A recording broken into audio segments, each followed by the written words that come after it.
I'm begging you, mister. I don't need nothing for myself. Just my boy. Please, just feed my child. Those words stopped Eli Crowder dead in his tracks on a frozen Wyoming trail in 1874. A woman he'd never seen before collapsed at his horse's feet, clutching a fever-burning child against her chest. Her eyes held something Eli recognized too well, the kind of desperation that comes when you've got one breath left and nowhere else to turn. What happened next would change everything he thought he knew about survival, redemption, and what it means to finally come home.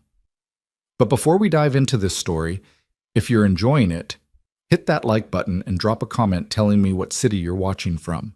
I love seeing how far these stories travel. The wind cut across the high plains like a knife that November evening, carrying with it the promise of early snow. Eli Crowder sat deep in his saddle, collar turned up against the cold, watching the last red strips of sunlight bleed out along the western horizon. His ranch lay another hour's ride ahead, a small, sturdy place he'd built with his own hands after the war, when building something felt like the only way to forget what he'd torn down. He was a man of 32 who looked 40, with lines carved deep around his eyes and a beard more gray than brown. The war had done that, the war and what came after. The trail home was familiar, worn smooth by his horse's hooves over 5 years of the same routine. Check the fences on the northern pasture, ride into town for supplies once a month, speak to no one more than necessary, and return to the silence of his land. It was a good life for a man who'd decided he was done with people. That's why the shape in the road ahead didn't register at first.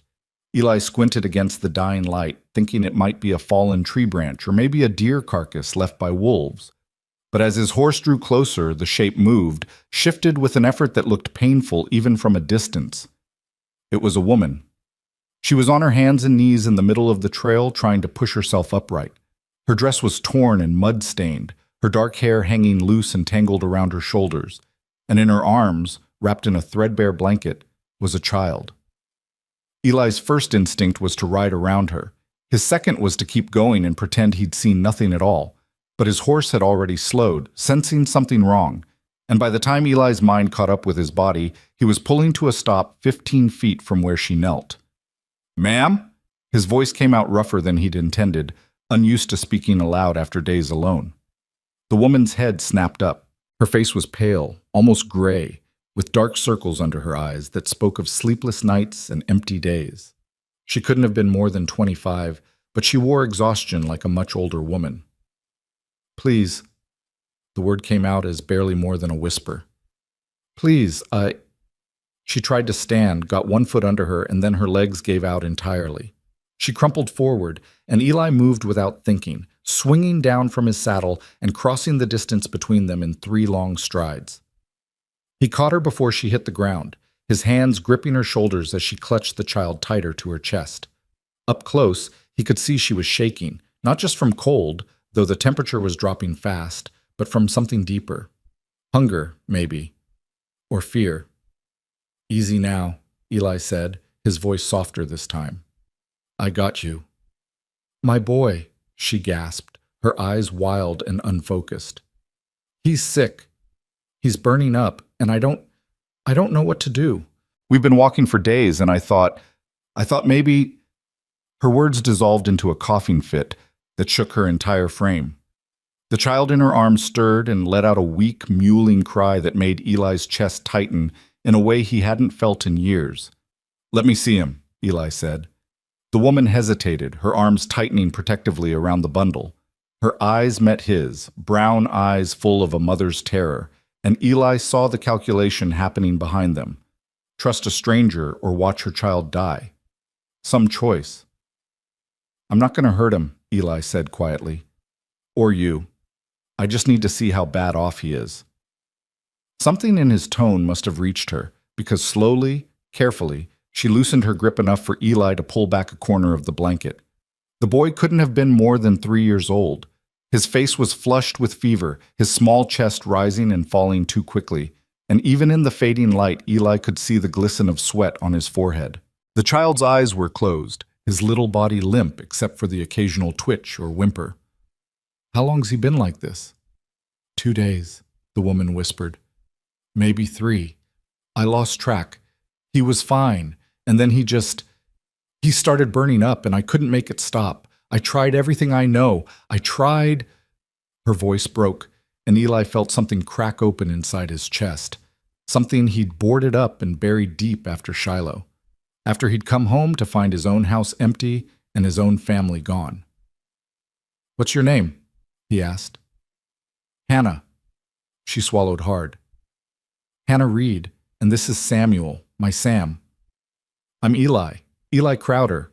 My ranch is about an hour west of here." He straightened up, making his decision before he could talk himself out of it. "You can't stay out here tonight. Temperature's going to drop below freezing, and the boy needs to be somewhere warm."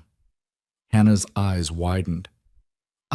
I don't have any money. I can't pay you, but I could work. I'm strong. I can do whatever you need. Clean, cook, mend. I don't eat much. I barely eat at all. Just feed my child. Please. He's all I got left in this world." There it was again. That desperation that lived in her voice like a second heartbeat. Eli looked down at her, this woman on her knees in the dirt, begging him for mercy she probably shouldn't expect from a stranger on a lonely trail. He thought about all the reasons he should say no. Thought about the complications and the questions and the way people in town would talk.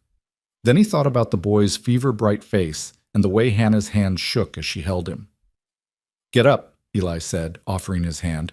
"Both of you are coming with me." The ride to the ranch was slow and difficult. Hannah was too weak to sit a horse on her own, so Eli had her ride in front of him, the child cradled between them. She was light, too light, and he could feel every bone in her back through the thin fabric of her dress. When was the last time this woman had eaten a real meal?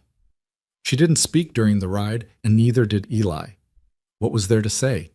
He kept one arm around her waist to keep her steady, and she kept both arms locked around Samuel, whispering things Eli couldn't hear against the boy's fevered forehead. The ranch appeared in the darkness like a promise kept. It wasn't much. A small house, a barn, a corral for the horses, and a well that still ran clear even in dry summers. But it was solid and real, built by Eli's own hands from timber he'd cut and stones he'd hauled. He'd meant it to be a home once. Now it was just a place where he slept between long days of work that kept his mind too busy to remember. Eli dismounted first, then reached up to help Hannah down. Her legs buckled the moment her feet touched the ground, and he caught her again, steadying her with a hand on her elbow.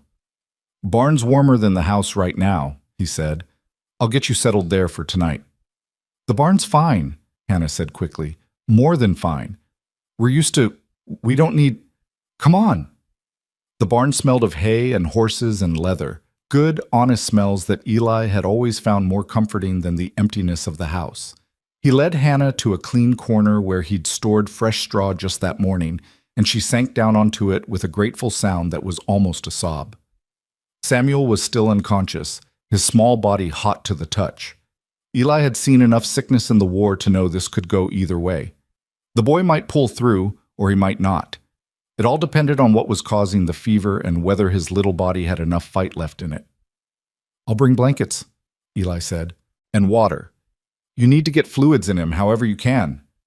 Hannah nodded, not looking up from her son's face. Her hands were trembling as she brushed the dark hair back from his forehead. Eli turned to go, then stopped. "When's the last time you ate?" I'm not hungry." "That wasn't what I asked." She didn't answer, which was answer enough. Eli walked back to the house, moving through the dark rooms by memory. He lit a lamp, pulled blankets from the chest at the foot of his bed, and went to the kitchen to see what food he had. Not much. Some dried beef, beans, a half loaf of bread from town that was only a little stale. He put together a plate, filled a canteen with water from the pump, and carried it all back to the barn. Hannah hadn't moved. She was sitting exactly as he'd left her, staring down at Samuel with an expression that made Eli's throat tight. "Here," he set the plate and water beside her. "You need to eat." "I told you, I'm not. Your boy's sick, and you're not going to do him any good if you collapse." Eli's voice came out harder than he meant it to. "Eat. I'm not asking." For a moment he thought she might argue, but then she picked up the bread with shaking hands and took a small, careful bite. She chewed slowly, deliberately, like she was afraid her stomach might reject it. Eli watched her eat 3 bites of bread before she set it down and turned her attention back to Samuel. She dipped her fingers in the water and pressed them to the boy's lips, coaxing a few drops into his mouth.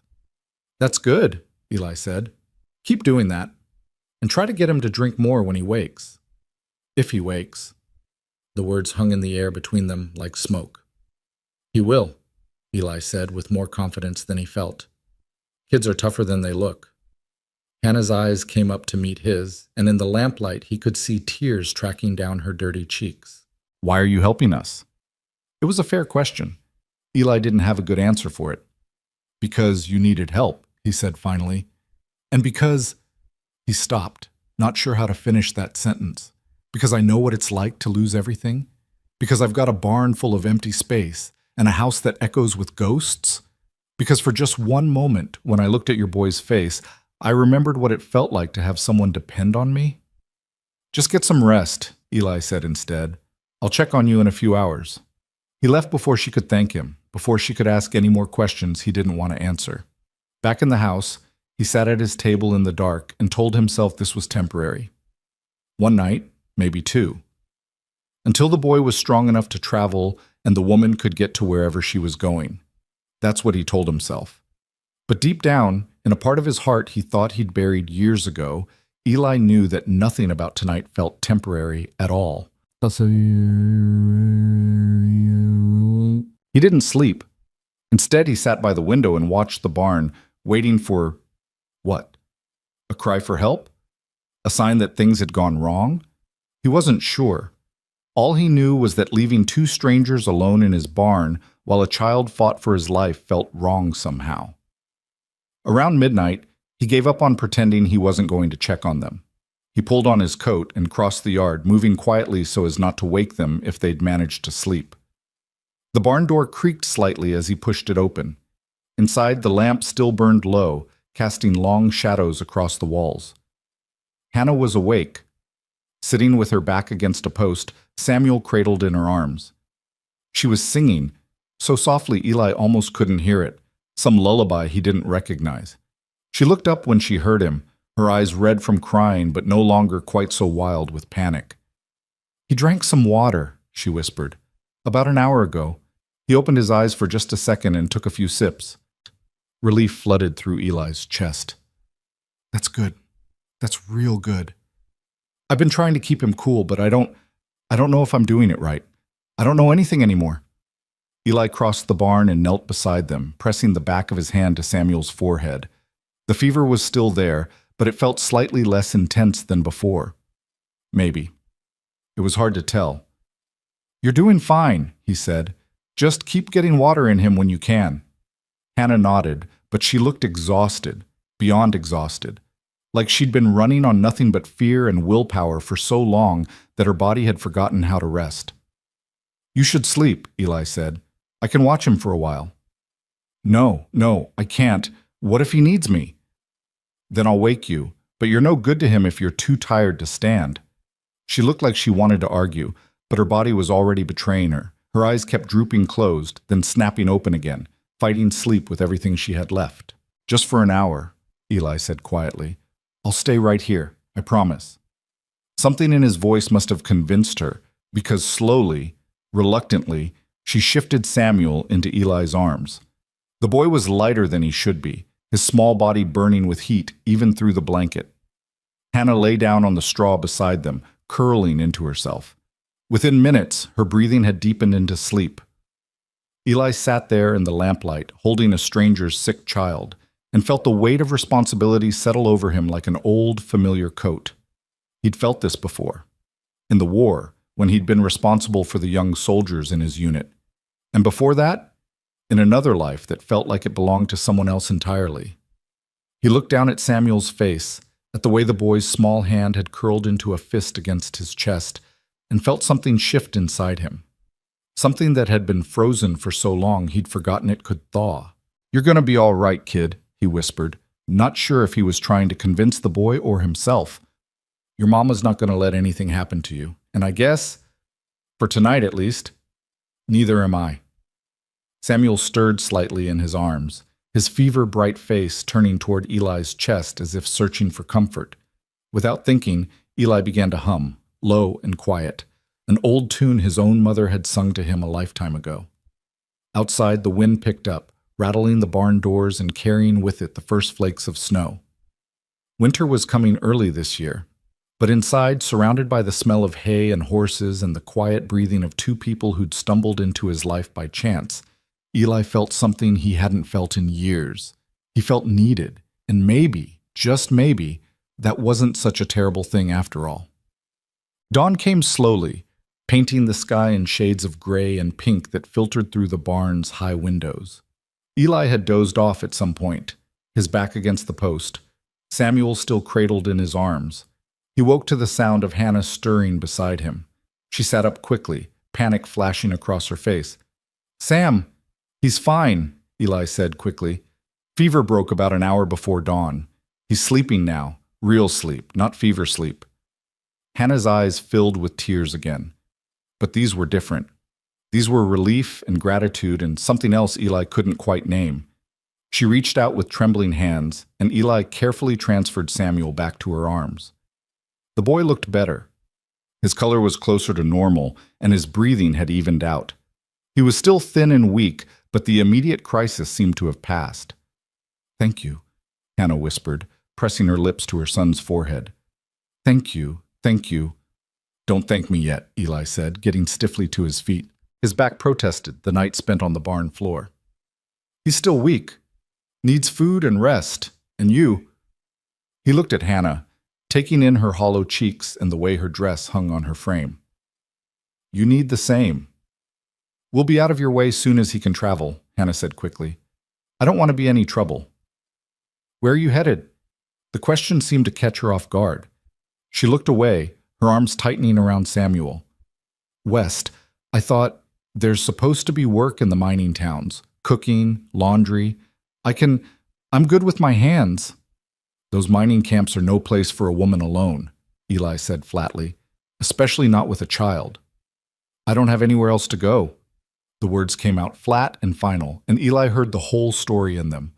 Whatever Hannah was running from, whatever had put her on that trail alone with a sick child, she'd reached the end of every other option. "All right," he said after a moment, "here's what's going to happen. You and the boy are going to stay here until he's strong enough to travel proper. Could be a few days, could be a week. You can have the barn. I'll make it more comfortable. And I'll bring you food. You don't work for it. You don't owe me for it. You just rest and take care of your son." Hannah stared at him like he'd spoken a foreign language. Why would you do that?" Eli thought about all the reasons he probably shouldn't. Thought about his carefully constructed solitude and the life he'd built around keeping people at arm's length.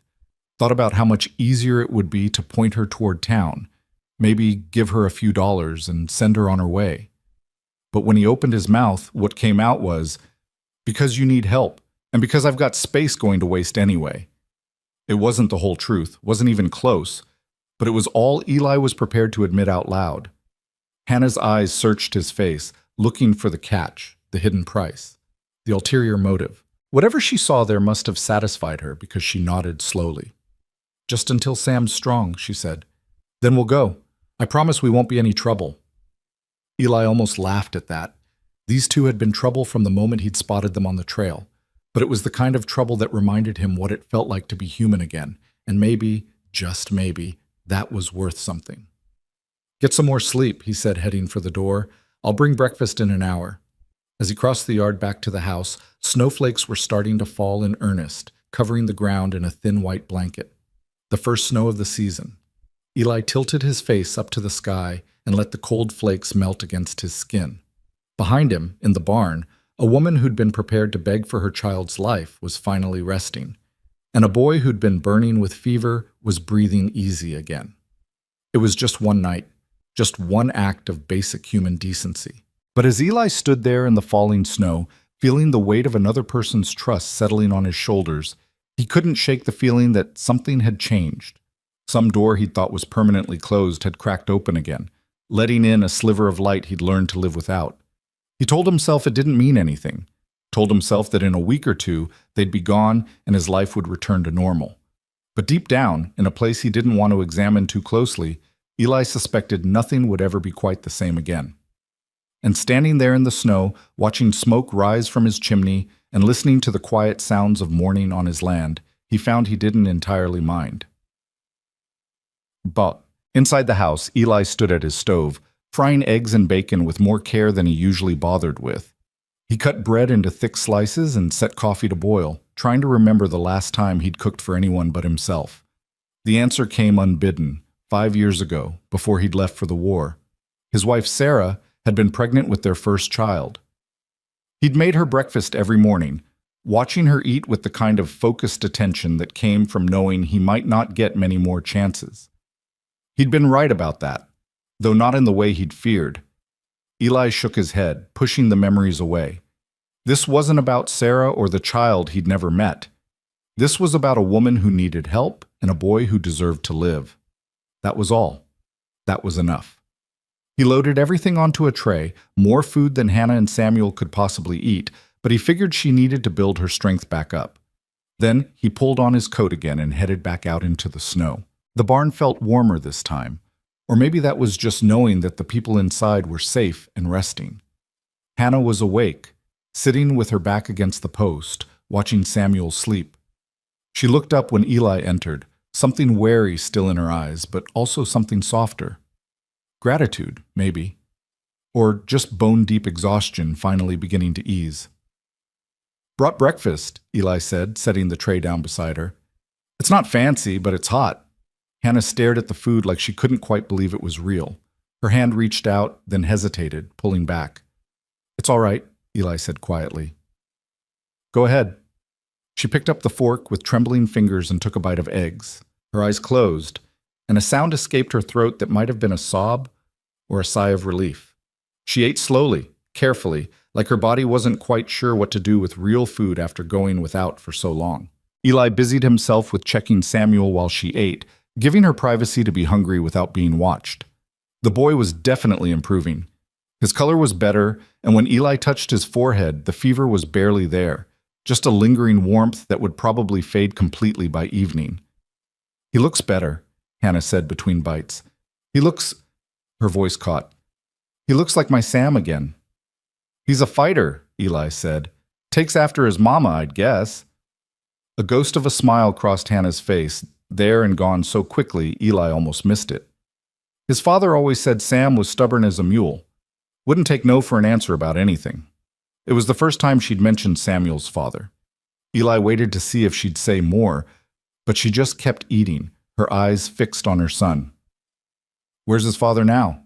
Eli asked, keeping his voice casual. The fork paused halfway to Hannah's mouth. Her face went carefully blank, the kind of blank that meant the answer was complicated and painful and none of Eli's business. "Gone," she said finally. "That's all that matters." Fair enough. Everyone had their secrets. Eli certainly had his. "Listen," he said, straightening up, "I meant what I said earlier. You and the boy can stay here until he's strong enough to travel proper, but the barn's going to be cold once winter really sets in. I've been thinking, the house has a spare room, nothing fancy, but it's got a real bed and a stove. Might be better for the boy." Hannah's eyes widened. "I couldn't. That's too much. We're fine here, really. We've slept in worse places." "I'm sure you have. But you don't have to anymore, not while you're here." She studied him with those tired brown eyes, searching for something. "Why are you being so kind to us? You don't even know us." Eli thought about how to answer that. The truth was complicated, wrapped up in guilt and grief, and the memory of coming home to an empty house and promises he'd been too late to keep.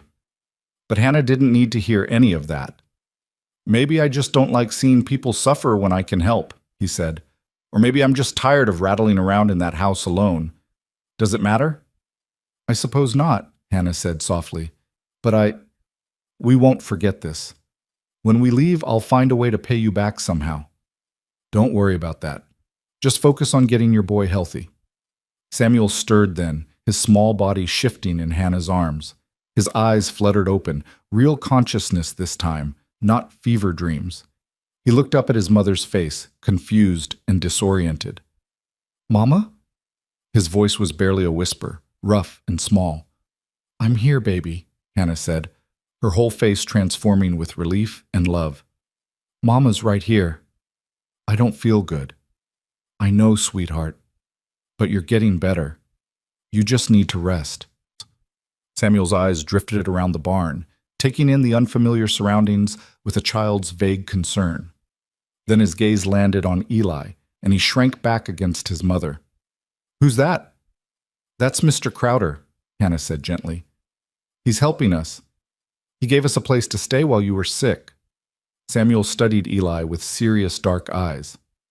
"Are you nice?" The question caught Eli off guard. When was the last time anyone had asked him that? When was the last time it had mattered? "I try to be," Eli said, crouching down so he was at the boy's eye level. "And you can call me Eli. Mr. Crowder makes me feel old." "My papa wasn't nice," Samuel said with the blunt honesty of a young child. "He was mean. He made Mama cry." "Sam," Hannah said sharply, her face flushing, "that's enough." But the boy wasn't finished. "Are you going to make Mama cry?" Eli looked at this small, serious child who'd just fought off a fever that might have killed him and felt something crack open in his chest. This boy had learned young that men could be dangerous, that kindness couldn't be trusted, that sometimes the people who should protect you were the ones you needed protecting from. "No," Eli said quietly. "I'm not going to make your mama cry. You have my word on that." Samuel considered this for a long moment, then nodded as if Eli had passed some important test. "Okay, can I have some eggs?" Just like that, the heavy moment broke.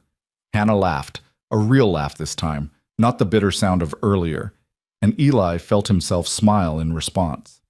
"Yeah, kid," he said, standing up. "You can have some eggs."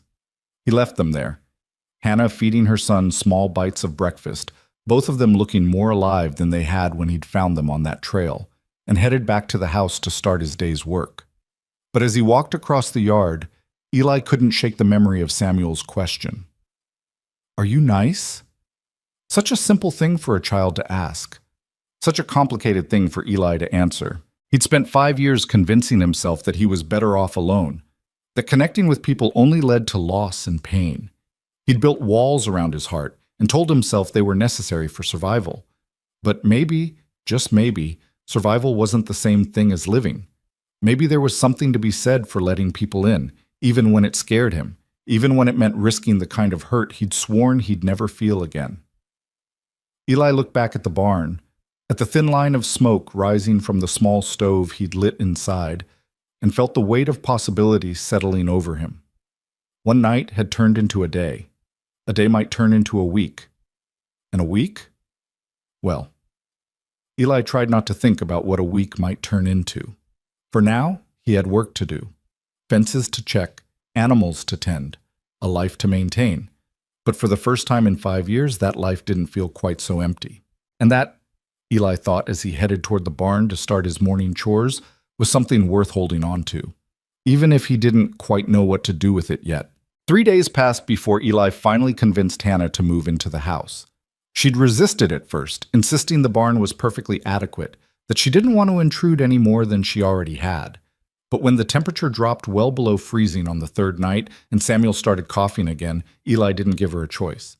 He simply showed up at the barn with blankets, scooped the boy into his arms, and started walking toward the house.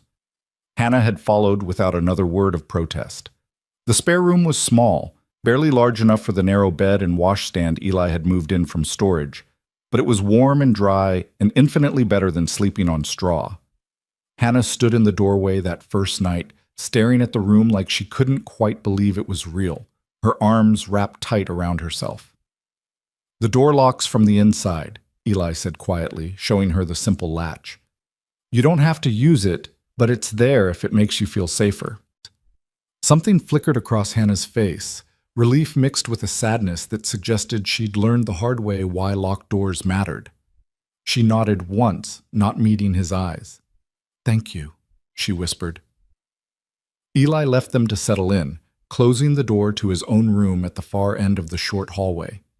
He lay awake for a long time that night, listening to the unfamiliar sounds of other people in his house, the creak of floorboards as Hannah moved around, the soft murmur of her voice as she sang Samuel to sleep, the quiet that followed, different somehow from the silence he'd grown accustomed to. It should have felt like an intrusion. Instead, it felt like something long dead was slowly coming back to life. By the fourth morning, a routine had begun to establish itself without anyone planning it. Eli rose before dawn, as always, started coffee on the stove, and was halfway through frying eggs when Hannah appeared in the kitchen doorway. She looked better than she had on the trail. Her face had some color now, and her eyes didn't hold quite the same desperate edge. But she still moved with the careful wariness of someone who'd learned not to trust good fortune. "You don't have to cook for us," she said, hovering at the threshold like she wasn't sure she was allowed to enter. "I'm cooking for myself anyway," Eli replied without turning around. "Might as well make extra." "Then let me help." "You should rest. I've been resting for 3 days." Hannah's voice took on a stubborn quality that Eli was beginning to recognize. "I need to do something useful, or I'll go out of my mind." Eli glanced over his shoulder at her. She was wearing the same dress she'd arrived in, now clean but still worn thin in places, patched and repatched so many times the original fabric was hard to distinguish. Her dark hair was pulled back in a simple braid, and her hands were clasped together in front of her like she was physically restraining herself from reaching for the pan. He understood that need. After the war, after Sarah, he'd nearly worked himself to death just to avoid sitting still with his own thoughts. "All right," he said, stepping aside, "but I'm not going to have you passing out at my stove. You eat first, then you can help with lunch." A ghost of a smile crossed Hannah's face, the second time Eli had seen her come close to that expression.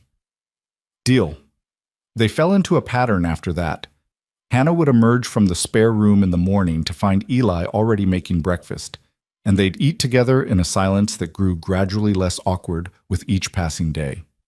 Then Eli would head out to handle the ranch work, checking fences, tending the horses, chopping wood for the stoves, while Hannah stayed inside with Samuel. But Hannah couldn't seem to stay idle. Eli would come in for lunch and find that she'd swept the floors. The next day, the dishes were washed and stacked with military precision. By the end of the first week, she'd scrubbed the kitchen table until the old wood gleamed, mended a tear in his coat he'd been meaning to fix for months, and reorganized his pantry in a way that actually made sense. "You don't have to do all this," Eli said one afternoon, finding her on her knees scrubbing the floor despite the fact that he'd explicitly told her to rest. Hannah sat back on her heels, pushing a strand of hair from her face with the back of her hand. "I need to earn my keep. I told you, you don't owe me.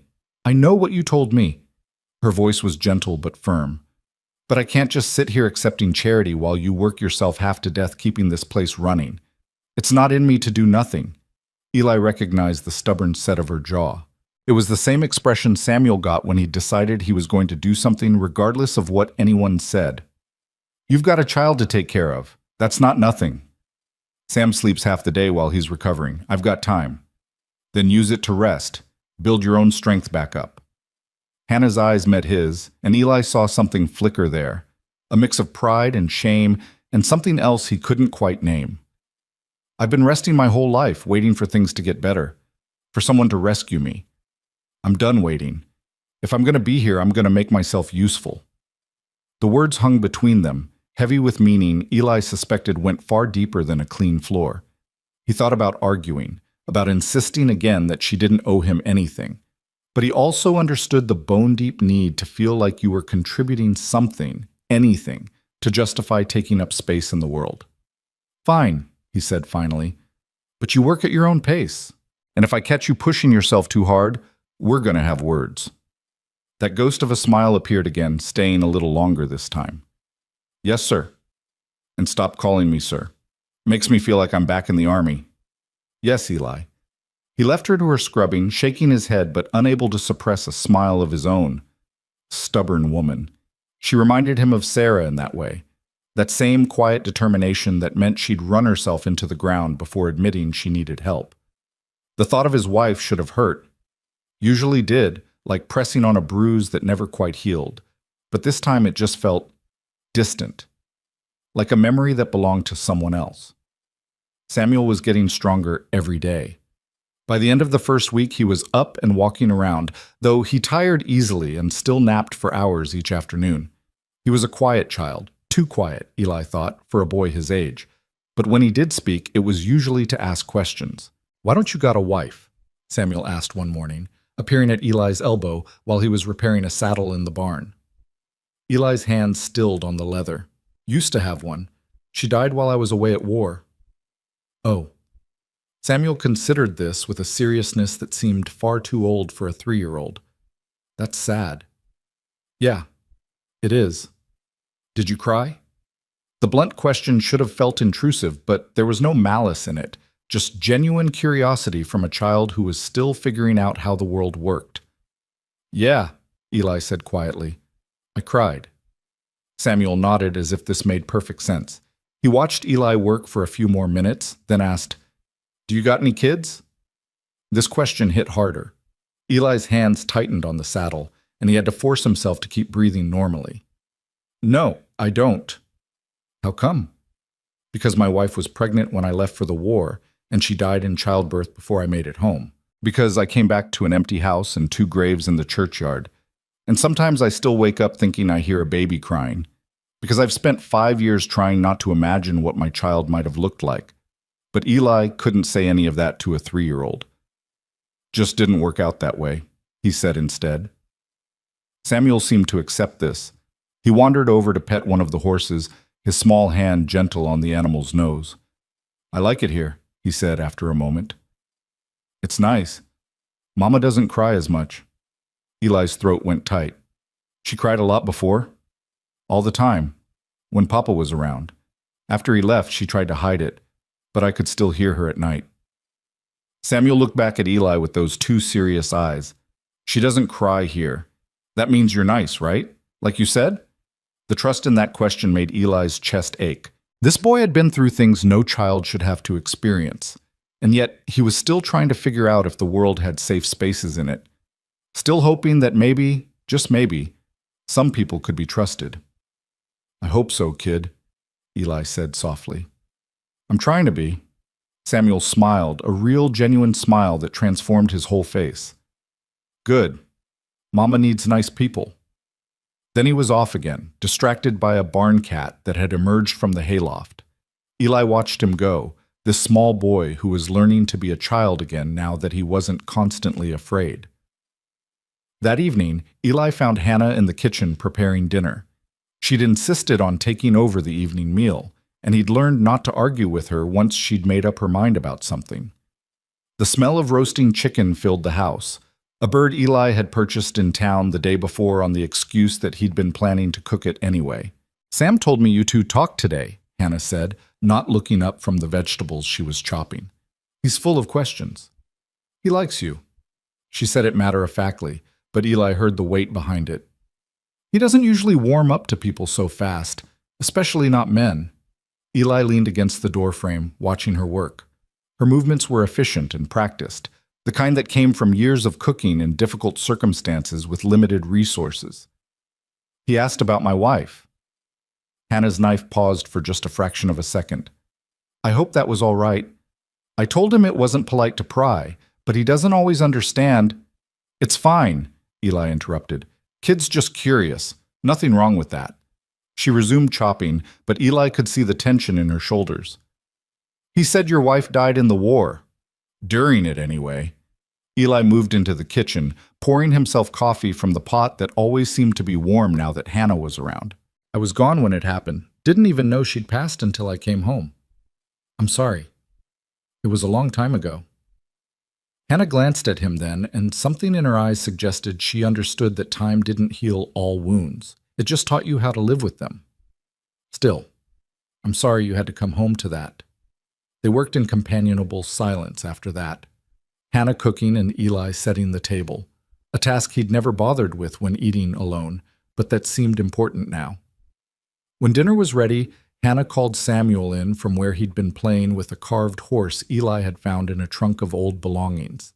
They sat together at the table, Eli at one end, Hannah and Samuel at the other, and ate the best meal Eli had tasted in years. Hannah had somehow made that chicken tender and flavorful, and the vegetables were seasoned with herbs Eli didn't even know he had in his pantry. This is really good, he said, and meant it. Hannah ducked her head, but he caught the pleased flush that colored her cheeks. It's nothing special, just simple cooking. Mama's the best cook, Samuel announced through a mouthful of chicken. She can make anything taste good, even when we didn't have nothing but beans. Anything, not nothing, Hannah corrected gently. And don't talk with your mouth full. Samuel swallowed obediently, then grinned at Eli. Mama says I need to mind my manners so I can grow up to be a gentleman. Your mama's right, Eli said. Manners matter. Did you got good manners when you were little? Had, Hannah corrected. Did you have good manners? My mother tried to teach me, Eli said, fighting back a smile at the boy's earnest expression. But I was pretty wild as a kid, drove her half crazy. Samuel's eyes lit up. Really? What'd you do? And just like that, Eli found himself telling stories about his childhood, climbing trees he shouldn't have climbed, getting into scrapes with other boys, once getting chased by an angry bull after trying to ride it on a dare. Stories he hadn't thought about in years, maybe decades. Stories that made Samuel laugh and even coaxed a smile from Hannah. It felt good. Felt normal. It felt like something Eli had forgotten existed. This simple pleasure of sharing a meal and conversation with people who actually wanted to hear what he had to say. After dinner, while Hannah cleaned up despite Eli's protests, Samuel fell asleep in the chair by the fire, exhausted from his most active day yet. Eli carried him to bed, the boy's small body warm and trusting in his arms, and was surprised by how natural the gesture felt. Hannah appeared in the doorway as Eli was pulling the blankets up around Samuel's shoulders. She stood there watching, her expression soft and unguarded, in a way Eli had never seen before. Thank you, she said quietly once they'd left the room and closed the door. For everything, for being patient with him, for, her voice caught, for giving him a place where he feels safe enough to laugh again. He's a good kid, Eli said, uncomfortable with the gratitude in her voice. Easy to be around. He hasn't always been. Hannah wrapped her arms around herself, that defensive gesture Eli had come to recognize. When his father was around, Sam barely spoke at all. He learned early to be invisible, to not draw attention. It's good to see him acting like a child again. There it was again, that reference to Samuel's father, wrapped in implications that made Eli's jaw tighten. He wanted to ask, wanted to know what exactly this woman and her boy were running from. But Hannah's body language screamed that the topic was closed, and Eli had learned to respect people's boundaries. Well, he's safe here, Eli said instead. Both of you are, for as long as you need. Hannah's eyes met his, searching for something. Why? She asked, not for the first time. Why are you doing this for us? Eli thought about the question. He'd been asking himself the same thing for days, trying to understand why two strangers had worked their way into his carefully ordered life so easily, why he'd let them. Maybe because I remember what it's like to need help and not have anywhere to turn, he said slowly. After the war, after I lost Sarah, I was barely holding on. If it hadn't been for a few people who gave me work and a reason to keep going, I don't know if I'd have made it. So you're paying it forward. Maybe. Or maybe... He stopped, not sure how to articulate the truth. Maybe I've been alone too long. Maybe having you and Sam here reminds me what it feels like to be part of something again. Hannah's expression softened. You must have been lonely. I told myself I preferred it that way, convinced myself that being alone was safer than risking... He gestured vaguely, unable to finish the sentence. Risking getting hurt again, Hannah finished quietly. I understand that. I've been telling myself the same thing. They stood there in the dim hallway, the only light coming from the fire in the main room, and Eli felt something shift between them. An understanding, maybe. A recognition that they'd both been broken by their pasts and were both trying to figure out how to keep moving forward. We should probably get some sleep, Hannah said finally, breaking the moment. Tomorrow's another day. Eli nodded, but neither of them moved. The silence stretched out, comfortable now, instead of awkward. Eli? Hannah's voice was barely above a whisper. I meant what I said earlier. About Sam not crying here. I'm not crying here either. I can't remember the last time I felt... She paused, searching for the word. Safe. Really, truly safe. So thank you for that. Before Eli could respond, she'd slipped past him into her room, closing the door softly behind her. He stood there for a long moment, staring at that closed door, feeling the weight of her words settle over him like a blanket. Safe. Such a simple thing, such a necessary thing. And somehow, without meaning to, he'd given that to her. The realization made something warm unfold in his chest, something that felt dangerously close to purpose. The next morning dawned cold and clear. Eli woke to the smell of coffee already brewing and found Hannah in the kitchen, fully dressed and looking more rested than she had since arriving. She smiled when she saw him, a real smile this time, not the ghost of one. "Morning," she said. "I hope you don't mind, but I started breakfast. Figured I owed you after you've been cooking for us all week." "You don't owe me anything," Eli said automatically, but he was secretly pleased. The kitchen felt warmer with her in it, more alive somehow. They worked together preparing the meal, moving around each other with an ease that suggested they'd been doing this for months rather than days. Hannah cracked eggs while Eli sliced bread. He poured coffee while she flipped bacon. They didn't talk much, but the silence was companionable, comfortable. Samuel appeared just as they were setting food on the table, his hair sticking up in all directions and his eyes still heavy with sleep. He climbed into his chair without prompting and dug into his breakfast with the enthusiasm of a child who was finally healthy enough to have an appetite again. "Can I go outside today?" he asked between bites. "I want to see the horses." Hannah's expression immediately turned cautious. "I don't know, sweetheart. It's awfully cold. I'll bundle him up," Eli interrupted. "And I've got work to do in the barn anyway. He can come with me if that's all right with you." Hannah looked torn between her protective instincts and her desire to let her son be a normal child. "I don't want to burden you." "He's not a burden. I could use the company, actually. Gets quiet working alone all day." That seemed to decide it. Hannah nodded slowly. "All right.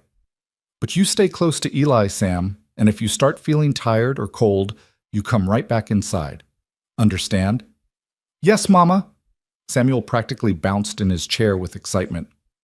An hour later, Eli found himself working in the barn with a small shadow following his every move. Samuel was bundled in layers of clothing, most of it too big, borrowed from Eli's own wardrobe and rolled up at the sleeves and hems, and he watched everything Eli did with wide, fascinated eyes. "What are you doing?" Samuel asked as Eli began mucking out one of the stalls. "Cleaning up after the horses. They're messy animals. Can I help?" Eli looked at the boy's eager face and found himself nodding before he'd really thought it through. "Sure, but you're going to need to listen to what I say and do exactly what I tell you. Horses are big, and you've got to be careful around them." Samuel nodded seriously, taking this responsibility with the gravity it deserved. Eli found a smaller shovel and showed Samuel how to scoop the soiled straw into a wheelbarrow, warning him to watch out for the horse's hooves and never to come up behind them without warning. Samuel listened intently, his small face scrunched in concentration, and then set to work with more enthusiasm than skill. They worked in companionable silence for a while. The only sounds, the scrape of shovels and the soft nickering of horses. Eli found himself relaxing in a way he hadn't in years, the boy's presence somehow making the work feel less like a chore and more like something worth doing. "Eli," Samuel's voice was small but clear. "Yeah? Are you going to marry my mama?" Eli nearly dropped his shovel. "What? No, I mean, where'd you get that idea?" Samuel shrugged, completely unfazed by the question that had just sent Eli's heart racing. "You're nice to her, and you let us live here. That's what papas do, right?" Eli had no idea how to answer that. "It's more complicated than that, kid." "Why?" "Because..." Eli stopped, realizing he was trying to explain adult relationships to a 3-year-old. "Your mama and I barely know each other. Marriage is something that takes time." "Oh." Samuel considered this, then went back to shoveling. "Mama smiles more when you're around. I think she likes you." Eli's chest tightened. "Sam, your mama's just grateful for the help, that's all." "No, it's different." Samuel spoke with the absolute certainty that only children could muster. "When Papa was alive, she never smiled. She was always scared. But here she smiles for real." The casual mention of fear in the boy's voice made Eli's hands tighten on the shovel handle. Samuel was too young to understand what he was revealing, too innocent to know that every offhand comment painted a darker picture of the life he and Hannah had escaped. "Your papa's gone now," Eli said carefully. "You and your mama are safe here." "I know." Samuel grinned up at him. That's why she smiles. They finished the stall cleaning and moved on to other tasks. Eli showed Samuel how to brush the horses, letting him stand on a wooden crate to reach their flanks. The boy was gentle and patient, talking to the animals in a soft voice that reminded Eli painfully of his own childhood. Hannah appeared in the barn doorway around midday, carrying a basket covered with a cloth. "I thought you two might be hungry," she called. Samuel abandoned his brushing and ran to her, chattering excitedly about everything he'd learned. Hannah listened with that soft expression Eli was starting to recognize, smoothing down her son's wild hair with one hand. "He's been a good helper," Eli said, joining them. "Natural with the horses." "Really?" Hannah looked surprised and pleased. "Sam, that's wonderful." They ate lunch together in the barn, sandwiches and coffee for the adults, milk and cookies for Samuel. The boy ate quickly and then wandered off to play in the hayloft, leaving Eli and Hannah sitting on hay bales in the weak winter sunlight that filtered through the high windows. "He's happy," Hannah said softly, watching her son play. "I'd forgotten what that looked like." "He's a good kid. Makes it easy." Hannah turned to look at Eli, her expression suddenly serious. "Can I ask you something?" "Sure." "What you said last night about being alone, did you really mean it? About us reminding you what it feels like to be part of something?" Eli met her gaze, saw the vulnerability there. "Yeah, I meant it. Hannah looked down at her hands, picking at a loose thread on her dress. "I've been thinking about what happens when we leave, where we'll go." Something cold settled in Eli's stomach. "Have you decided on somewhere?" "No, that's the problem. I've been lying awake at night trying to figure it out, and I keep coming back to the same conclusion." She looked up at him, her eyes bright with unshed tears. "I don't want to go. Sam doesn't want to go. But we can't just stay here forever living off your charity." "It's not charity." "Then what is it?" Eli didn't have an answer for that. Or rather, he had several answers, and none of them felt safe to say out loud. Because the truth was that Hannah and Samuel had become part of his daily rhythm in a way that felt essential now. The house didn't feel empty anymore. His days had purpose beyond just surviving until the next one. "What if you stayed?" The words came out before Eli had fully thought them through. Not forever, necessarily, but through the winter at least. It's not safe to travel with a child in this weather anyway, and by spring... He trailed off, not sure how to finish. "By spring, what?" Hannah's voice was barely a whisper. "By spring, we can figure out what makes sense. For all of us." Hannah stared at him, something like hope blooming in her expression. "You'd really let us stay that long?" "I wouldn't offer if I didn't mean it." "But what will people in town say? A woman living on your ranch, no husband?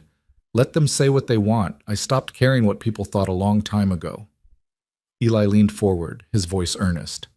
"Hannah, I meant what I said. You're safe here, both of you. And if staying means you don't have to worry about where your next meal is coming from or whether you'll have a roof over your head, then that's what you should do." Tears spilled over onto Hannah's cheeks, but she was smiling through them. "I don't know how to thank you."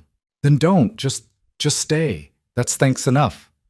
She reached out and squeezed his hand, the gesture so unexpected and genuine that Eli felt warmth spread through his chest. Her hand was small and work-roughened in his, but it felt right somehow. "Okay," she whispered. "We'll stay. Through the winter at least." Eli squeezed back, sealing the agreement. "Good." Samuel's laughter echoed from the hayloft above them, pure and joyful, and Eli thought that maybe, just maybe, he was starting to understand what it meant to build something new from broken pieces. Not a family, exactly. Not yet. But something close. Something worth protecting. Something that felt dangerously close to home. Winter settled over the high plains with a vengeance, bringing snow that piled in drifts against the barn and temperatures that made even Eli think twice before heading outside. But inside the ranch house, something warmer was taking root. 6 weeks had passed since that conversation in the barn, and the arrangement had evolved into something that felt less temporary with each passing day. Hannah had taken over most of the cooking and cleaning, not because Eli asked, but because she insisted on contributing. Samuel had appointed himself Eli's shadow, following him everywhere and asking endless questions about horses and ranching and why the sky was blue. They'd fallen into an easy rhythm, the three of them. Mornings began with breakfast together, then Eli and Samuel would head out to handle chores while Hannah managed the house. Evenings were spent around the fire, Samuel playing with the wooden toys Eli had started carving for him, Hannah mending clothes or reading from the few books Eli owned, and Eli himself finally relaxing instead of just existing. It felt like something Eli had stopped believing he could have. It felt like a life. The letter arrived on a Tuesday in late January, delivered by the mail carrier who only made it out to the ranch once a month when the roads were passable. Eli took it without thinking much about it, probably something from town about taxes or supplies, and set it on the kitchen table while he stomped snow off his boots. Hannah was at the stove, stirring something that smelled like heaven. She glanced at the envelope and froze, her wooden spoon suspended in midair. All the color drained from her face. "Hannah?" Eli crossed to her side in 2 strides. "What is it?" She was staring at the letter like it was a snake coiled to strike. Her hand trembled as she reached for it, then pulled back. That's my handwriting, on the address." Eli looked closer. The envelope was addressed to him, but the script was different from the Postal Service's usual block letters, feminine and careful, with a slight slant to the right. "I don't understand," he said. Hannah set down the spoon with a clatter and wrapped her arms around herself. "Before I left, I wrote to someone, asking for help, asking if they knew anywhere safe I could go." Her voice was barely above a whisper. "I gave them this address. I thought maybe they could send word if it was safe to come back, or where else I might go." Eli's stomach went cold. "Who did you write to?" "My cousin, Rebecca. She's the only family I have left who—" Hannah's breath hitched. "Who might actually help instead of telling me to go back and make things work?" "Open it," Eli said quietly, though every instinct was screaming that whatever was in that envelope was going to shatter the fragile peace they'd built. Hannah's hands shook as she broke the seal. The letter inside was short, written in hurried script that suggested the writer had been rushed or frightened.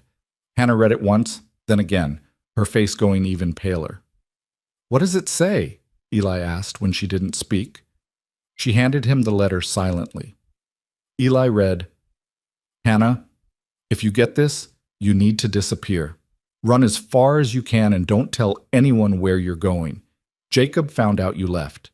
He's been asking questions, threatening people. He says Samuel is his property, his words, and that he has legal right to the boy since you were married in front of witnesses. He's got some lawyer helping him, someone who doesn't care about the truth. They've been to the sheriff, they've been to the judge. Jacob's telling everyone you kidnapped his son and that you're mentally unwell. Some people believe him. Please, Hannah, be careful. He's dangerous when he doesn't get what he wants. You know that better than anyone. Don't contact me again. I'm sorry, but I can't risk my own family. I hope you find safety. Rebecca." The letter fell from Eli's hands.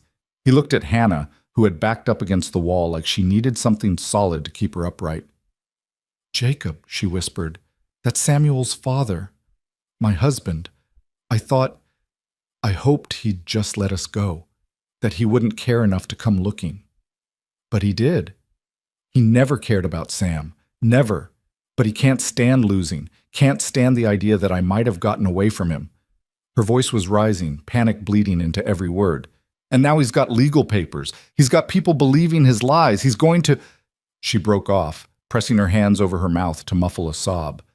Eli crossed to her in 2 strides and gripped her shoulders, forcing her to look at him. "Listen to me," he said firmly.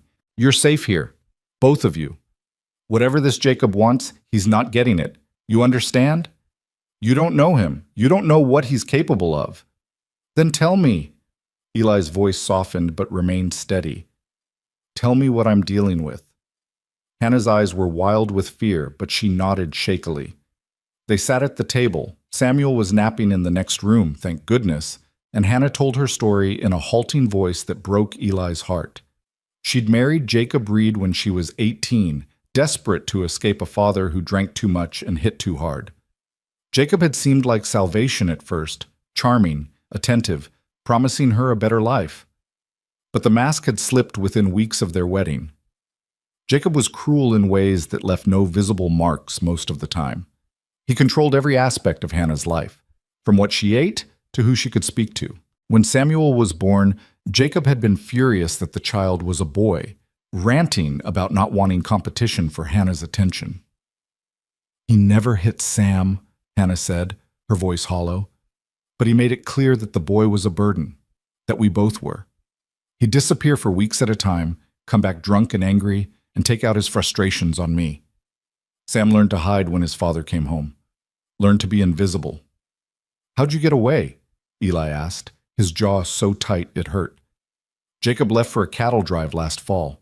Said he'd be gone for 2 months. I waited a week to make sure he wasn't coming back. Then I took what little money I'd managed to hide and ran. I thought if I could just get far enough away, he'd forget about us. Find some other woman to torment." She laughed bitterly. "I should have known better. Jacob doesn't forget, and he doesn't forgive." Eli's hands curled into fists on the table. He'd met men like Jacob Reed during the war, small, mean-spirited bullies who enjoyed having power over people weaker than themselves. The kind of men who made the world a worse place just by existing in it. "He's not taking Samuel," Eli said flatly. "I don't care what papers he has or what lies he's told. That boy's not going back to him. But if he has legal right—" "Legal right?" Eli's voice hardened. "He terrorized you. He made your son so afraid he had to learn to be invisible. That's not a father. That's a monster." "The law doesn't care about that. The law says a husband has rights to his wife and children, regardless of how he treats them." Hannah's voice was bitter with the knowledge. "Women like me, we don't have any real recourse. We can't just leave. We can't take our children and disappear without consequences." "We'll find a way," Eli said with a certainty he didn't entirely feel. "There's always a way." Hannah looked at him with desperate hope. "You really think so?" "I know so, because I'm not letting anything happen to you or Sam. You have my word on that." The next 2 weeks were tense with waiting. Every sound of horses on the road made Hannah jump. Every stranger in town, when Eli went for supplies, made him scrutinize faces, looking for threats. He started keeping his rifle closer at hand, and at night he found himself lying awake, listening for sounds that didn't belong. Samuel noticed the change in atmosphere, the way his mother watched the windows with frightened eyes. He became clingy, not wanting Hannah out of his sight, and his nightmares returned, dreams that had him crying out in his sleep until Hannah or Eli came to soothe him. "Mama, are we leaving?" Samuel asked one morning while they were feeding the chickens. The question was small and scared, the voice of a child who'd learned that good things never lasted. "No, baby," Hannah said, pulling him close. "We're not leaving." "Promise?" Hannah's eyes met Eli's over the boy's head. There was a question in that look. "Can you promise him that? Can you keep us safe?" Eli nodded once, firm and certain. "Promise," Hannah whispered into Samuel's hair. The threat arrived on a cold afternoon in early February. Eli was in the barn, repairing a broken stall door, when he heard horses approaching. 3 riders, moving fast. He set down his tools and walked out to meet them, his hand instinctively checking for the knife at his belt. The lead rider was a man in his mid-30s, well-dressed in a way that suggested money and status. He had the kind of face that might have been handsome if not for the cruel set of his mouth and the cold calculation in his eyes. The 2 men flanking him looked like hired muscle, thick-necked and mean, the kind of men who did dirty work for pay. "Can I help you?" Eli asked, his voice neutral but his body tense. The lead rider's smile didn't reach his eyes. "I'm looking for my wife, Hannah Reed. I have reason to believe she might be here." So this was Jacob Reed. Eli felt his dislike crystallize into something harder and more dangerous. "Don't know anyone by that name," Eli said evenly. Jacob's smile widened. "Now that's interesting, because I have a letter that suggests otherwise. A letter my wife wrote to her cousin, giving this address as a place she might seek refuge." He pulled a piece of paper from his coat, not the original letter, Eli noted, but a copy. "So let's try this again. Is my wife here?" "Like I said, I don't know anyone named Hannah Reed." One of the hired men shifted in his saddle, hand moving toward the gun at his hip. Eli didn't move, but his eyes tracked the gesture, calculating distances and odds. "You know," Jacob said conversationally, as if they were discussing the weather, "lying to me is a very bad idea. I'm a patient man, but I don't like being toyed with. My wife took something that belongs to me, and I want it back." "Your wife," Eli said, his voice hard as iron. "Or your son?" Jacob's eyes flashed with something dark and ugly. "Both. They're my property, and the law agrees with me. I have papers."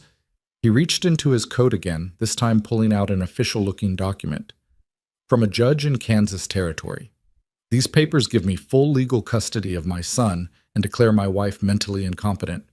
So unless you want to be charged with harboring a fugitive and kidnapping, I suggest you hand them over right now." Behind Eli, he heard the barn door creak. He didn't turn, but he knew without looking that Hannah had come outside. He could feel her fear like a physical presence. "Jacob." Hannah's voice was steady despite the tremor Eli could hear underneath. "What are you doing here?" Jacob's face transformed when he saw her, fury and possessiveness warring for dominance. "What am I doing here? What am I— You ran away from your husband, you ungrateful bitch. You took my son. Did you really think I wouldn't come looking?" "Sam was never yours," Hannah said, and Eli heard the steel in her voice now, the strength she'd found in their weeks of safety. "You never wanted him. You made that clear every day of his life. That's not for you to decide. He's my son, born in wedlock. That makes him my property under the law." Jacob swung down from his horse, his hired men following suit. "Now you can come with me peacefully, or we can do this the hard way. But either way, you and the boy are leaving with me today." Eli stepped between Jacob and Hannah, his body a wall. "Nobody's going anywhere." Jacob's eyes narrowed. "And who exactly are you?" "The owner of this ranch, which means you're on my property without permission. I'm going to have to ask you to leave." "Not without my wife and son." "Then I guess you're not leaving." The tension ratcheted up, deadly as a cocked gun. Jacob's hand moved toward his hip, and Eli's hand tightened on his knife. The two hired men fanned out, trying to flank them, and Eli calculated whether he could take all three before someone got hurt.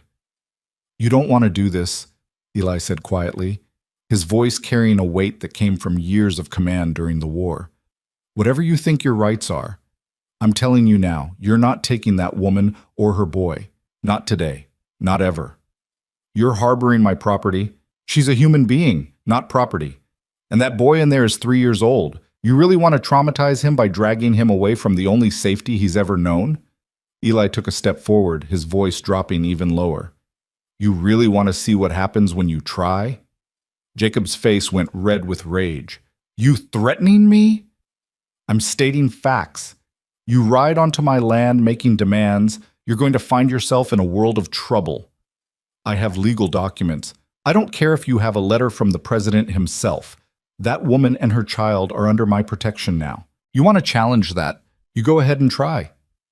For a long moment, the two men stared at each other, the air crackling with violence waiting to happen.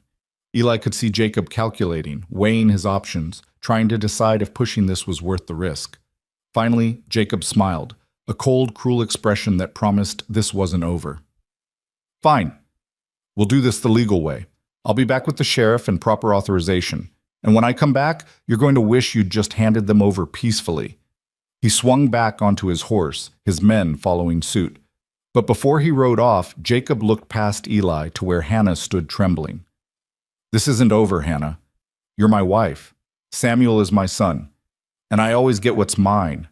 Always." His eyes flicked to Eli. "And you're going to regret sticking your nose in family business. That's a promise." They rode off at a gallop, leaving behind a cloud of dust and a silence heavy with threat. Eli stood watching until they disappeared over the horizon, then turned to find Hannah collapsed against the barn wall, shaking so hard she could barely stand. He was beside her in an instant, his hand steadying her shoulders. "Hey, look at me. Hannah, look at me." She raised her eyes to his, and the terror there nearly broke him. "He's going to take Sam," she whispered. "He's going to take my baby, and there's nothing I can do to stop him." "The hell there isn't." Eli's voice was fierce. "We're not giving up. We're not running. We're going to fight this the right way." "How?" You heard him. He has legal documents, papers from a judge. What can we possibly do against that? Eli's mind was already racing, putting together a plan. We go to the authorities first. We tell them the truth about what Jacob did to you. We get our own legal representation. We make sure the real story gets heard before Jacob can poison the well with his lies. And if that doesn't work, Eli's jaw tightened, then we'll figure out something else. But Hannah, I meant what I said. Nobody's taking Samuel, not while I'm breathing. Hannah searched his face, looking for false promises or empty platitudes. Whatever she saw there made something in her expression shift, fear still present but no longer overwhelming. Why? She asked, for what felt like the 100th time. Why are you doing this for us? Why risk so much? Eli thought about all the easy answers he could give. Because it was the right thing to do. Because no child should be forced back into a dangerous home. Because he couldn't stand by and watch innocent people get hurt. But those weren't the whole truth. The whole truth was more complicated and more terrifying.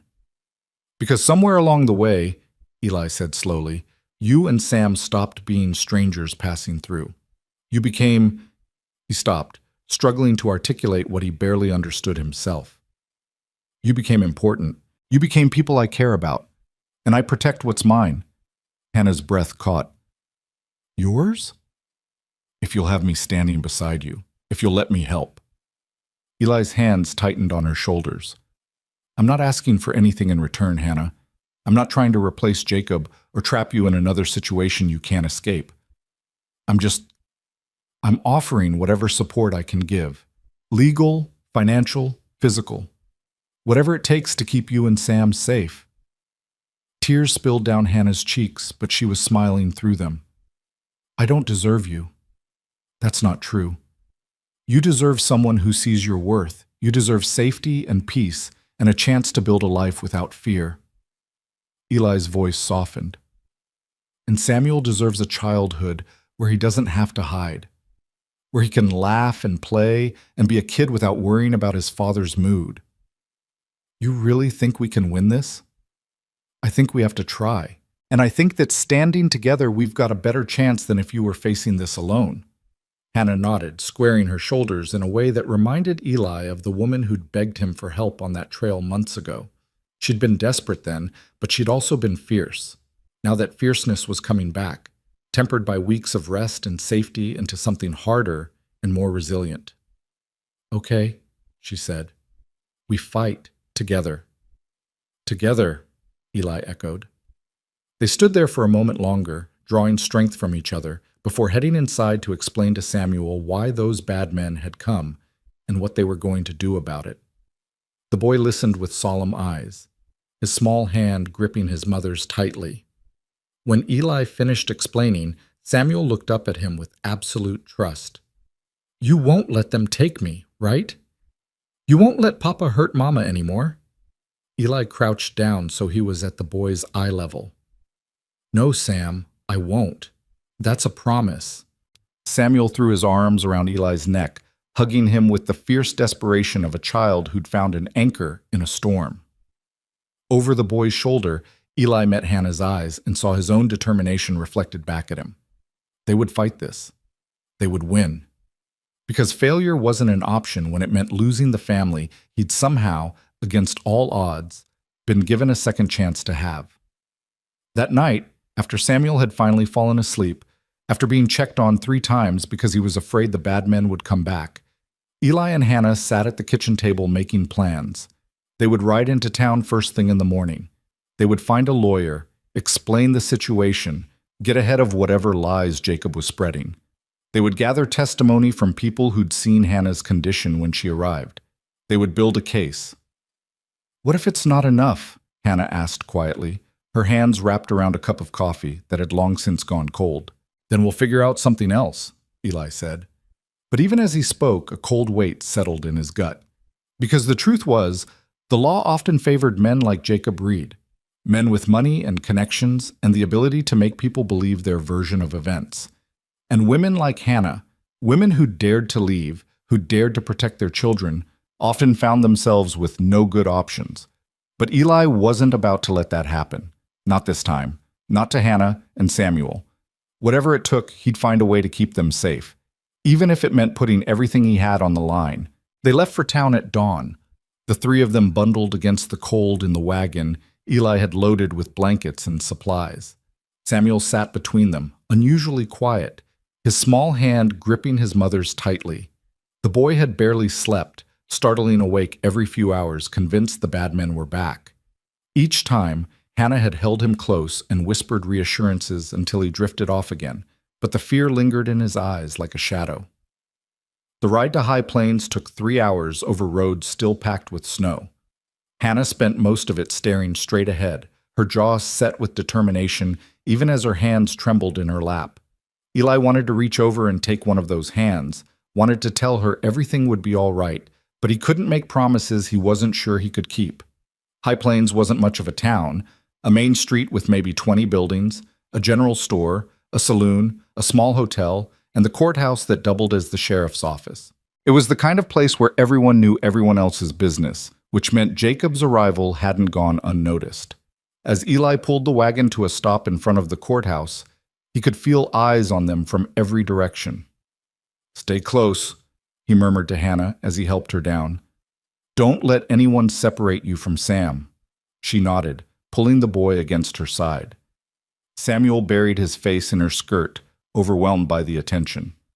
The courthouse was a simple wooden building with a pot-bellied stove in the corner and a clerk's desk near the door. The clerk, a thin man with spectacles and ink-stained fingers, looked up as they entered, his expression shifting from curious to wary when he saw Hannah. "Can I help you?" His tone suggested he'd rather not. "We need to speak with Judge Morrison," Eli said firmly. It's urgent." "The judge is busy with another matter." "Then we'll wait." Eli didn't move from his position blocking the door. "This concerns legal custody and false claims. The judge will want to hear it." The clerk's mouth thinned, but he disappeared through a side door. They could hear voices, one raised in anger, and then Jacob Reed emerged from the judge's chambers, his face flushed with triumph. He stopped dead when he saw them. "Well, well," Jacob said, his voice dripping with false civility. "How convenient. Saved me the trouble of coming back out to that ranch with the sheriff." He turned back toward the chambers. "Your Honor, if you'd like to see the woman and child in question, they're right here." Judge Morrison appeared in the doorway, a heavy-set man in his 60s with tired eyes and a no-nonsense demeanor. He took in the scene with a single sweeping glance, his gaze lingering on Samuel's frightened face pressed against Hannah's skirt. "Everyone in my chambers," he said shortly. "Now." The judge's chambers were cramped and cluttered with law books and papers. Morrison took a seat behind a massive oak desk, while Jacob positioned himself near the window, flanked by his 2 hired men who'd waited outside. Eli stood beside Hannah, close enough that their shoulders touched, a silent show of solidarity. "Mr. Reed has brought serious accusations," Morrison began, looking at Hannah. "He claims you took his son without permission and that you're mentally unstable. He has documents here." He tapped a stack of papers on his desk, "from a judge in Kansas Territory declaring him the sole legal guardian and you incompetent to care for the child." "That's a lie," Hannah said, her voice shaking but clear. "Those papers are based on testimony from people who never met me, who only knew what Jacob told them. I left because my husband was—" She glanced at Samuel, choosing her words carefully, "because he made our home unsafe." Jacob laughed, a harsh sound. "Unsafe. I provided for you. I gave you a home, food, everything a wife could want. And this is how you repay me? By stealing my son and running off with—" His eyes flicked to Eli with contempt. "Some stranger?" "Mr. Crowder is not a stranger," Hannah said firmly. "He gave us shelter when we had nowhere else to go. He's been nothing but kind." "I'm sure he has been," Jacob interrupted, his tone insinuating. "Very kind, I imagine. Tell me, Your Honor, does it seem proper for a married woman to be living alone with another man, sleeping under his roof? What kind of example is that for a child?" Eli's hands clenched into fists, but Morrison held up a hand before he could speak. "That's enough, Mr. Reed. Let's stick to the facts." The judge turned to Hannah. "Why did you leave your husband?" Hannah took a breath, and Eli could see her gathering her courage. "Because he hurt me. Not where it would show, mostly. He was careful about that, but he made sure I knew my place. He said I was worthless, that I was lucky he'd married me at all. When Samuel was born, he said, her voice caught. He said the boy was a mistake, an unwanted burden. He ignored Sam completely unless the child made too much noise, and then She's lying, Jacob said coldly, making up stories to justify her theft. Your Honor, I've brought witnesses who can attest to my character, men who've done business with me, who know me to be a reasonable, upstanding citizen. My wife, on the other hand, has always been prone to hysteria and wild imagination. It's why I had her evaluated in the first place. Evaluated by a doctor you paid? Hannah shot back, her fear transforming into anger. A man who spent 10 minutes asking me questions and then declared me unfit based on nothing but your word. Morrison studied the papers in front of him, his expression unreadable. Mr. Reed, these documents do seem somewhat irregular. The testimony is all second-hand and there's no actual medical evaluation recorded here. Just an affidavit from one doctor, Caldwell, stating that based on your reports of your wife's behavior, he believes she may be mentally unstable. That's because she ran before a proper evaluation could be conducted, Jacob said smoothly. I was trying to get her help, Your Honor, trying to do right by my family, and she repaid me by kidnapping my son and disappearing in the night. I didn't kidnap him. He's my child, too. I was protecting him. From what? A father who provided for him? Who wanted to raise him proper? Jacob's voice rose. You had no right to take him. No right to deny me my son. You never wanted him. Hannah's composure finally cracked, tears streaming down her face. You made that clear every single day. You treated him like he was invisible when you bothered to acknowledge him at all. You made me so afraid that I slept with a chair against the door every night. You made Sam so terrified that he learned to hide when he heard your footsteps. Lies, Jacob hissed. All lies. Your Honor, surely you can see this woman is unstable. Look at her. Hysterical, making wild accusations. This is exactly the behavior that concerned me. Eli couldn't stay silent anymore. Judge Morrison, if I may speak? The judge looked at him. And you are? Eli Crowder. I own the ranch where Mrs. Reed and her son have been staying. I found them on the trail in November. The boy was burning with fever, and Mrs. Reed had walked until she collapsed. She wasn't running from a good situation, Your Honor. She was running for her life. He knows nothing about our marriage, Jacob said dismissively. He's been taken in by her lies, just like she's trying to take you in now. For all we know, he's been compensated for providing this testimony. Nobody's paying me to tell the truth, Eli said, his voice hard as iron. I'm here because I've spent 3 months watching that boy learn how to be a child again. Learning that it's safe to laugh, safe to play, safe to exist without fear. And I've watched Mrs. Reed transform from a woman who is starving herself to make sure her son ate into someone who can sleep through the night without nightmares. That doesn't happen when you're running from a good situation. Morrison leaned back in his chair, his fingers steepled under his chin. These are serious accusations on both sides. Mrs. Reed, you claim your husband was abusive. Mr. Reed, you claim your wife is mentally unstable and kidnapped your son. Without clear evidence either way, I'm inclined to— There's evidence, Hannah interrupted. She reached up and unbuttoned the top of her dress with shaking hands. Eli started to look away, but she caught his arm. No, I need you to see. I need everyone to see. She pulled the fabric aside, revealing her shoulder and the top of her chest. Even in the dim light of the chambers, the scars were visible, faint white lines that crisscrossed her skin in a pattern that was clearly deliberate. Not the marks of accidents or falls, but the precise, methodical damage of someone who'd known exactly where to hurt without leaving obvious traces. The room went deathly silent. He used a belt, Hannah said quietly, her voice steady despite the tears on her cheeks. Sometimes his fists, always where the bruises wouldn't show, always where I could cover them up. He said— Her voice broke. He said it was to teach me to be a proper wife, to teach me obedience. Jacob's face had gone pale, then red with fury. You can't prove those are from me.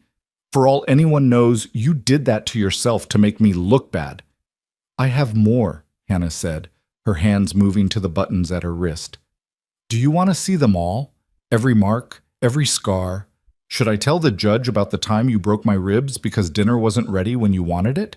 Or the time you held my hand over the stove because I'd spoken back to you? Enough, Morrison said, his voice sharp. He was staring at Hannah's shoulder with an expression that suggested he'd seen enough to make up his mind. Mrs. Reed, you can button your dress.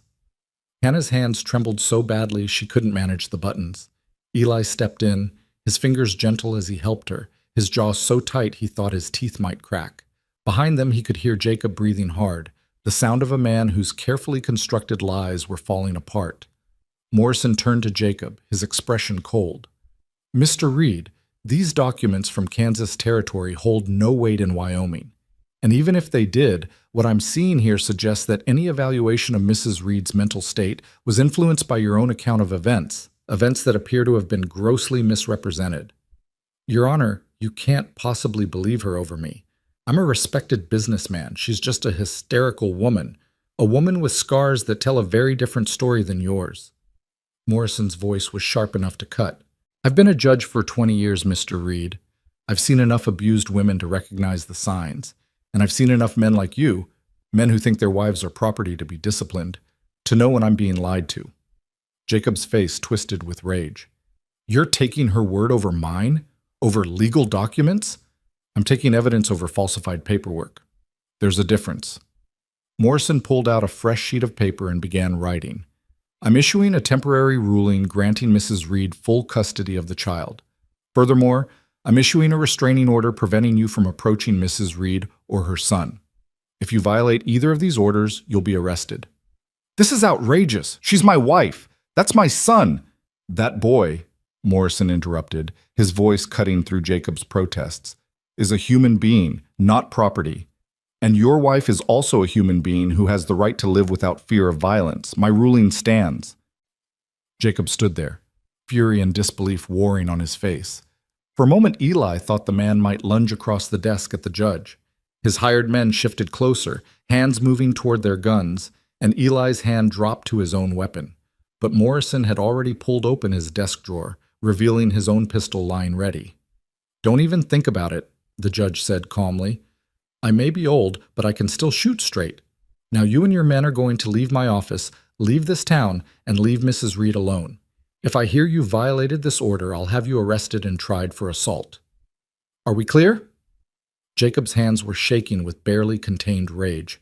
This isn't over. I'll appeal. I'll take this to a higher court. You do that. But until then, my ruling stands. Morrison turned to Hannah. Mrs. Reed, do you wish to file for divorce? Hannah's eyes widened. I can do that? On grounds of cruelty and abuse, yes. It will take time, and it won't be easy. But Wyoming Territory has more progressive laws than Kansas regarding women's rights. You have options here that you might not have had elsewhere. Yes, Hannah whispered. Yes, I want a divorce. Morrison made another note. I'll have the paperwork drawn up. You'll need to sign it, and we'll need testimony. Mr. Crowder's statement will be helpful. And if there are others who can speak to your condition when you arrived, that would strengthen your case. The mail carrier saw her, Eli said, and the woman who runs the general store. She saw the state of Mrs. Reed's dress when we came in for supplies that first week. Good. Gather those testimonies. Morrison looked at Jacob, who stood frozen with impotent fury. Mr. Reed, you're dismissed. I suggest you leave town before I change my mind about arresting you for fraud. Jacob's eyes blazed with hatred as they swept over Hannah, then Eli. You think this is over? You think you've won? I'll destroy you for this, both of you. You have no idea what you've done. I know exactly what I've done, Hannah said, her voice stronger than Eli had ever heard it. I've protected my son from a man who saw him as property. I've chosen safety over submission, and I've stopped being afraid of you. The words hung in the air like a declaration of war. Jacob took a step forward, his face contorted with rage, and Eli moved to intercept him. But Morrison was already standing, his pistol now visible on the desk. Leave. Now. For a long moment, Jacob stood there, his whole body vibrating with fury. Then he spun on his heel and stalked out, his hired men following. They could hear him shouting threats as he mounted his horse, could hear the thunder of hooves as they rode out of town at a gallop. The silence that followed felt enormous. Hannah swayed on her feet, and Eli caught her before she could fall. She was shaking so hard her teeth chattered, the adrenaline that had carried her through the confrontation finally draining away. Samuel, who'd been silent throughout the entire ordeal, pressed against his mother's legs and began to cry. Not loud, wrenching sobs, but quiet tears of relief and confusion. "It's over," Hannah whispered against Eli's shoulder. "It's really over?" "The first part is," Eli said quietly, "but we need to be careful. A man like Jacob doesn't give up that easy." Morrison was already writing out additional documents. "Mr. Crowder's right to be cautious. I've seen men like Reed before. They don't take well to being told no, especially not by women they consider their property." He looked up at Hannah. "You should stay somewhere safe while the divorce proceedings move forward, somewhere he can't find you easily." "She can stay at my ranch," Eli said. "She's been there for months already. It's isolated enough that he'd have trouble approaching without being seen." "Good. And Mr. Crowder?" Morrison's eyes were sharp. "I'm assuming you're prepared to protect them if Reed decides to ignore my order." "Yes, sir." "I am." Morrison nodded slowly. "I thought so. Just make sure it doesn't come to violence if it can be avoided. The law's on your side now, but that can change quickly if things get messy." They left the courthouse an hour later with signed documents and a date for the divorce hearing in 6 weeks. The town was still watching. Eli could feel the weight of dozens of eyes. But he didn't care. Let them look. Let them talk. Hannah and Samuel were safe, and that was all that mattered. Hannah was silent on the ride back to the ranch, her arm wrapped tight around Samuel. The boy had finally stopped crying and fallen asleep against her shoulder, exhausted by the emotional turmoil. Eli kept the wagon moving at a steady pace, his eyes constantly scanning the horizon for signs of trouble. "Thank you," Hannah said suddenly, her voice barely audible over the creak of the wagon wheels. "You don't have to thank me." "Yes, I do. You stood up for us. You put yourself at risk." "Hannah." Eli pulled the wagon to a stop, turning to face her fully. "I meant what I said back at the ranch. You and Sam, you're not obligations or burdens. He struggled to find the right words. "You're people I care about, people I want to protect. That's not charity or duty. That's what you do for people who matter." Hannah's eyes filled with tears again, but she was smiling. "You matter to us too. To me. More than I know how to say." Something passed between them in that moment. Something unspoken but profound. A recognition that what had started as a desperate plea for help had transformed into something neither of them had expected. Something that felt like the foundation of a new beginning. "We should get home," Eli said softly, but he didn't move. Couldn't seem to make himself break the moment. Hannah reached out and took his hand, squeezing gently. "Home. I like the sound of that." They rode the rest of the way in comfortable silence, Samuel sleeping peacefully between them and the winter sun slowly sinking toward the horizon. And if Eli kept glancing back over his shoulder, watching for riders that never appeared, neither of them mentioned it. Because they both knew that while they'd won the first battle, the war might not be over yet. But for now, for this moment, they had safety, they had hope, and they had each other. And sometimes, that was enough to face whatever came next. The ranch appeared in the distance like a promise, smoke rising from the chimney into the darkening sky. Hannah's grip on Samuel tightened, and Eli could see the relief in her face, the bone-deep gratitude of someone who'd finally found a place where she could rest. "We're home," she whispered, and Eli felt those words settle into his chest like a benediction. Home. After 5 years of an empty house and a half-lived life, Eli finally understood what that word meant again, and he'd protect them, with everything he had. No matter what Jacob Reed or anyone else tried to do, that was a promise he intended to keep. The first week after the courthouse felt like walking on eggshells. Every sound made Hannah jump. Every shadow outside the window had her reaching for Samuel. Eli found himself checking the perimeter of the ranch 3 times a day, his rifle always within reach. They were waiting for Jacob to make good on his threats, waiting for the other shoe to drop. But days passed with no sign of him. No riders on the horizon, no letters threatening legal action, no midnight attacks. Just silence, the kind that felt more ominous than reassuring. "Maybe he gave up," Hannah said one evening as they sat by the fire after Samuel had gone to bed. But her voice held no conviction, and her hands were twisted together in her lap. Men like Jacob don't give up, Eli said quietly. They just get smarter about how they fight. Hannah nodded, her face pale. I keep waiting for him to appear, keep thinking I'll wake up and find him standing over my bed, or that he'll... She stopped, her voice catching. I know the judge ruled in my favor. I know the law is on my side now, but paper doesn't stop a man who's convinced he's right. Eli set down the piece of wood he'd been whittling, another toy for Samuel, this one meant to be a dog, and moved to sit beside her. He'd have to get through me first, and I promise you, that's not happening. But what if he comes with more men? What if he... Hannah... Eli took her trembling hands in his, steadying them. Look at me. Whatever happens, we face it together. You're not alone in this anymore. She met his eyes, and Eli saw the war happening there. The part of her that wanted to believe him fighting against years of learning that promises couldn't be trusted. That safety was always temporary. I've never had someone stand with me before, she whispered. Even my own family. They told me marriage was forever, that I'd made my bed and had to lie in it, that a wife's duty was to endure. That's not duty, that's surrender. Eli's voice was fierce. And you're not built for surrendering. You walked until you collapsed to save your son. You stood in front of a judge and showed your scars. You chose fight over flight even when you were terrified. That's not a woman who gives up. Hannah's eyes filled with tears, but she was smiling. I had help. I had you. We had each other, Eli corrected. That's what makes the difference. The moment stretched between them, heavy with words neither quite knew how to say. Eli was acutely aware of how close they were sitting, of how Hannah's hands felt in his, small and work-roughened but strong. He could see the pulse beating in her throat, could smell the lavender soap she'd started using now that they had money for such luxuries. For the first time in 5 years, Eli felt something stir in his chest that wasn't grief or guilt, something that felt like possibility. But before he could examine that feeling too closely, a sound outside made them both freeze. Footsteps on the porch, heavy and deliberate. Eli was on his feet in an instant, his hand on the rifle mounted above the mantel. Hannah had gone pale, her eyes fixed on the door. The footsteps stopped, and for a heartbeat there was nothing but the crackle of the fire and the hammering of Eli's pulse. Then came a knock.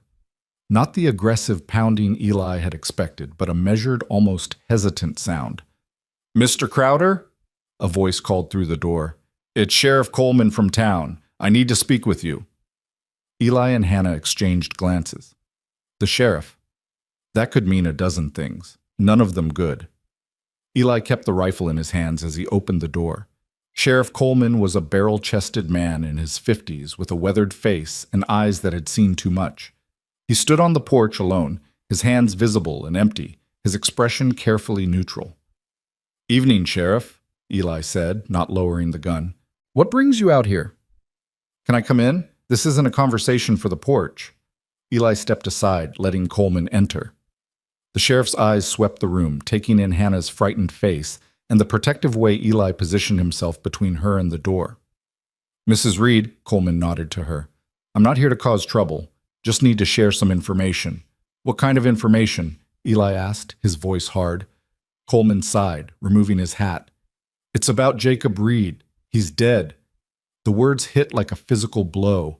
Hannah gasped, her hand flying to her mouth. Eli felt his grip tighten on the rifle, his mind racing through implications and possibilities. "What happened?" he managed. "He rode out of town after that hearing, angrier than a rattlesnake. Headed east toward Kansas territory, we thought. But apparently, he stopped at the saloon in Laramie, got drunk, and started running his mouth about how he'd been wronged. Started talking about how he was going to come back here with real men and real guns and take what was his." Coleman's expression was grim.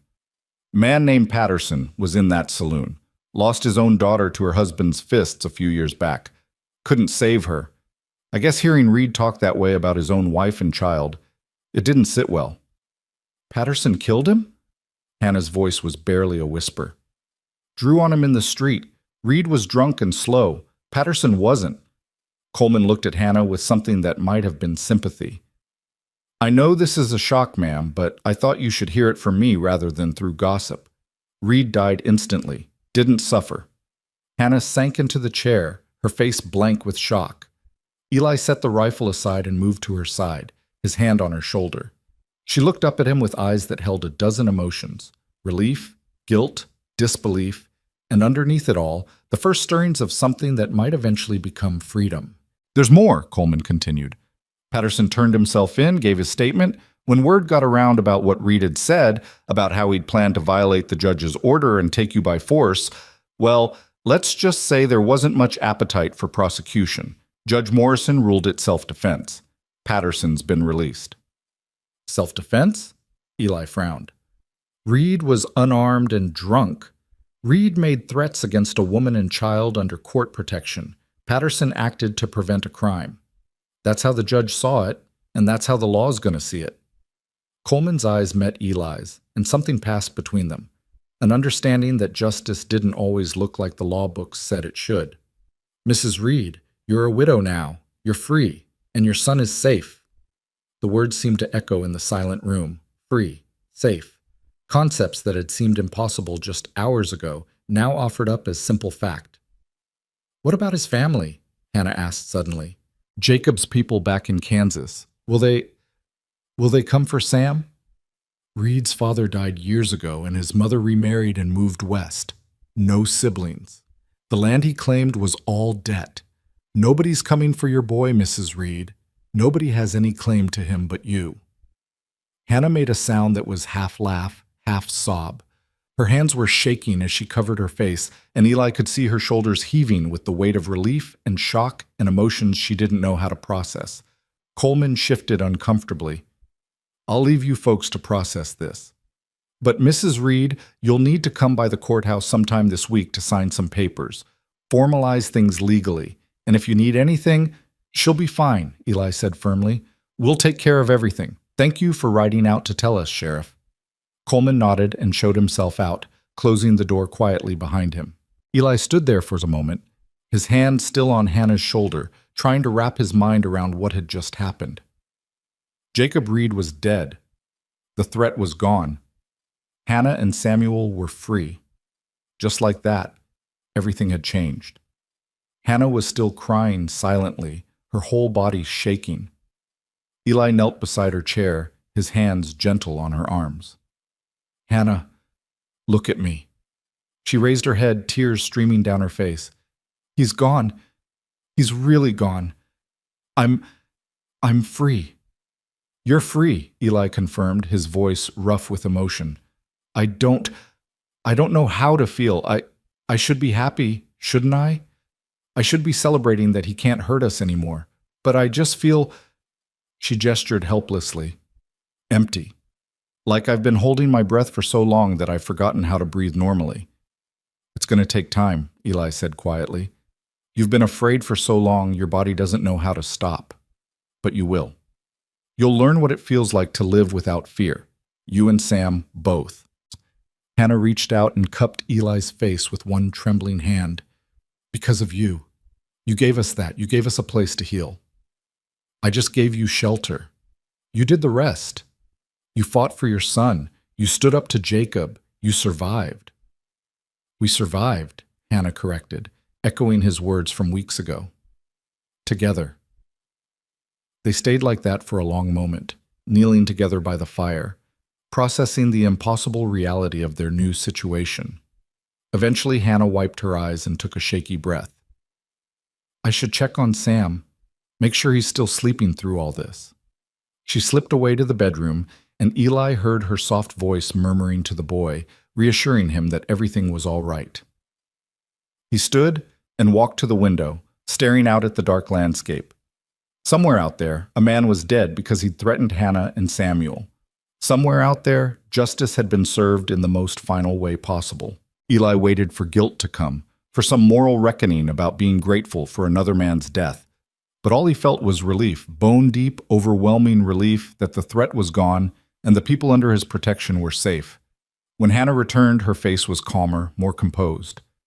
"He's still asleep, didn't wake at all." "That's good. Tomorrow will be soon enough to tell him." "How do I tell a 3-year-old that his father is dead?" Hannah's voice broke. How do I explain that the man who scared him so badly is gone forever without making him think death is something to celebrate? You tell him the truth, as much as he can understand. You tell him that his father is gone and can't hurt anyone anymore. You tell him he's safe. Eli moved closer to her. And you let him feel however he needs to feel. Some kids who lose abusive parents mourn them anyway. Some feel relief. Some don't understand what it means. However Sam reacts, it's valid. Hannah nodded, her expression thoughtful. You're good at this, at knowing what to say. You would have been a good father. The words hit harder than Eli expected. He turned away, his throat tight. I tried to be. Never got the chance to find out if I'd have been any good at it. Hannah was beside him in an instant, her hand finding his. I'm sorry. I shouldn't have. It's all right. Eli's voice was rough. It's been 5 years. I should be past it by now. Grief doesn't work on a schedule. You taught me that. Hannah squeezed his hand. Your wife and child, they were lucky to have been loved by you, even if it was cut short. Eli looked down at their joined hands, at the way Hannah's fingers laced through his like they belonged there. Sometimes I think about what life might have been like if Sarah had lived, if our baby had been born healthy, what kind of father I'd have been, what kind of family we'd have made. You'd have been wonderful, Hannah said with absolute certainty. You are wonderful. The way you've been with Sam, patient and kind, and teaching him that men can be safe. That's fathering, Eli. You're already doing it. The words settled over him like a blanket, warming something that had been cold for too long. Eli found himself thinking about the past 3 months, about how natural it had felt to have Samuel following him around the ranch, asking questions and learning, about how right it felt to sit down to dinner with Hannah and the boy every evening, to hear Samuel's laughter, to see Hannah smile. I never planned for this, he said quietly. Never planned to let anyone close again. It was safer that way. Safer, Hannah echoed, but not better. Not really living. No, not really living. Eli turned to face her fully, his heart hammering in his chest. Hannah, I need to tell you something. I need to say it now before I lose my nerve or convince myself it's too soon or that you don't. He stopped, taking a breath. When you and Sam came into my life, I told myself it was temporary, that I was just helping someone in need and then you'd move on. But somewhere along the way, that changed. You changed something in me. Made me remember what it feels like to have a reason to wake up in the morning, to have people who matter. Hannah's eyes were wide, her lips slightly parted. Eli, I'm not asking for anything, he continued quickly. I'm not trying to replace Jacob or trap you in something you don't want. You're free now, really free. You can go anywhere, do anything, and if that's what you want, I'll help you. I'll give you money for a fresh start, help you find a place in town, whatever you need.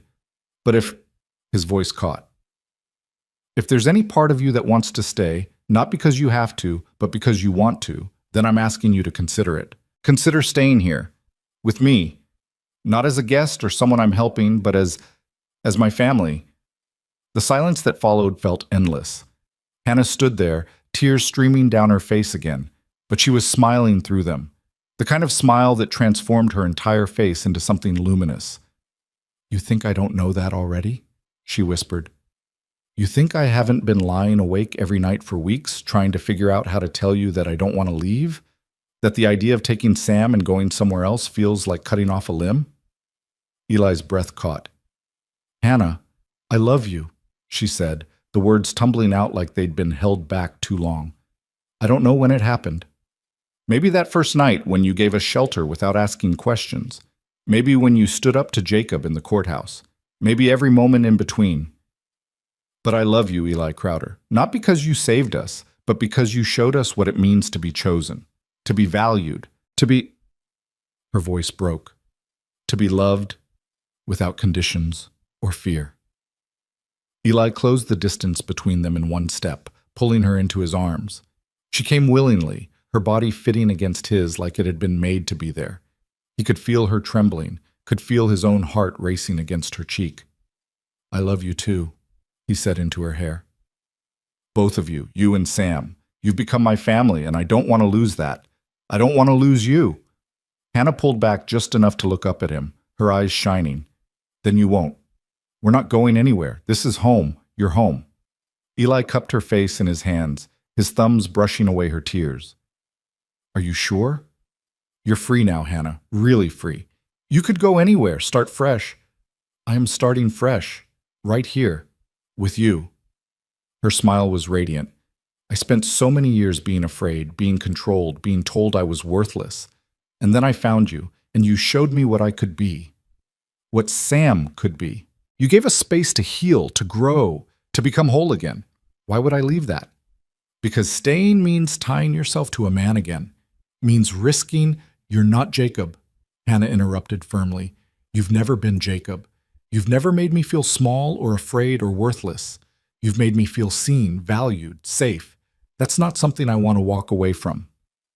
Eli felt something in his chest crack open, the last wall he'd built around his heart finally crumbling. He leaned down slowly, giving her time to pull away if she wanted, and pressed his lips to hers. The kiss was gentle, tentative, full of promise and possibility.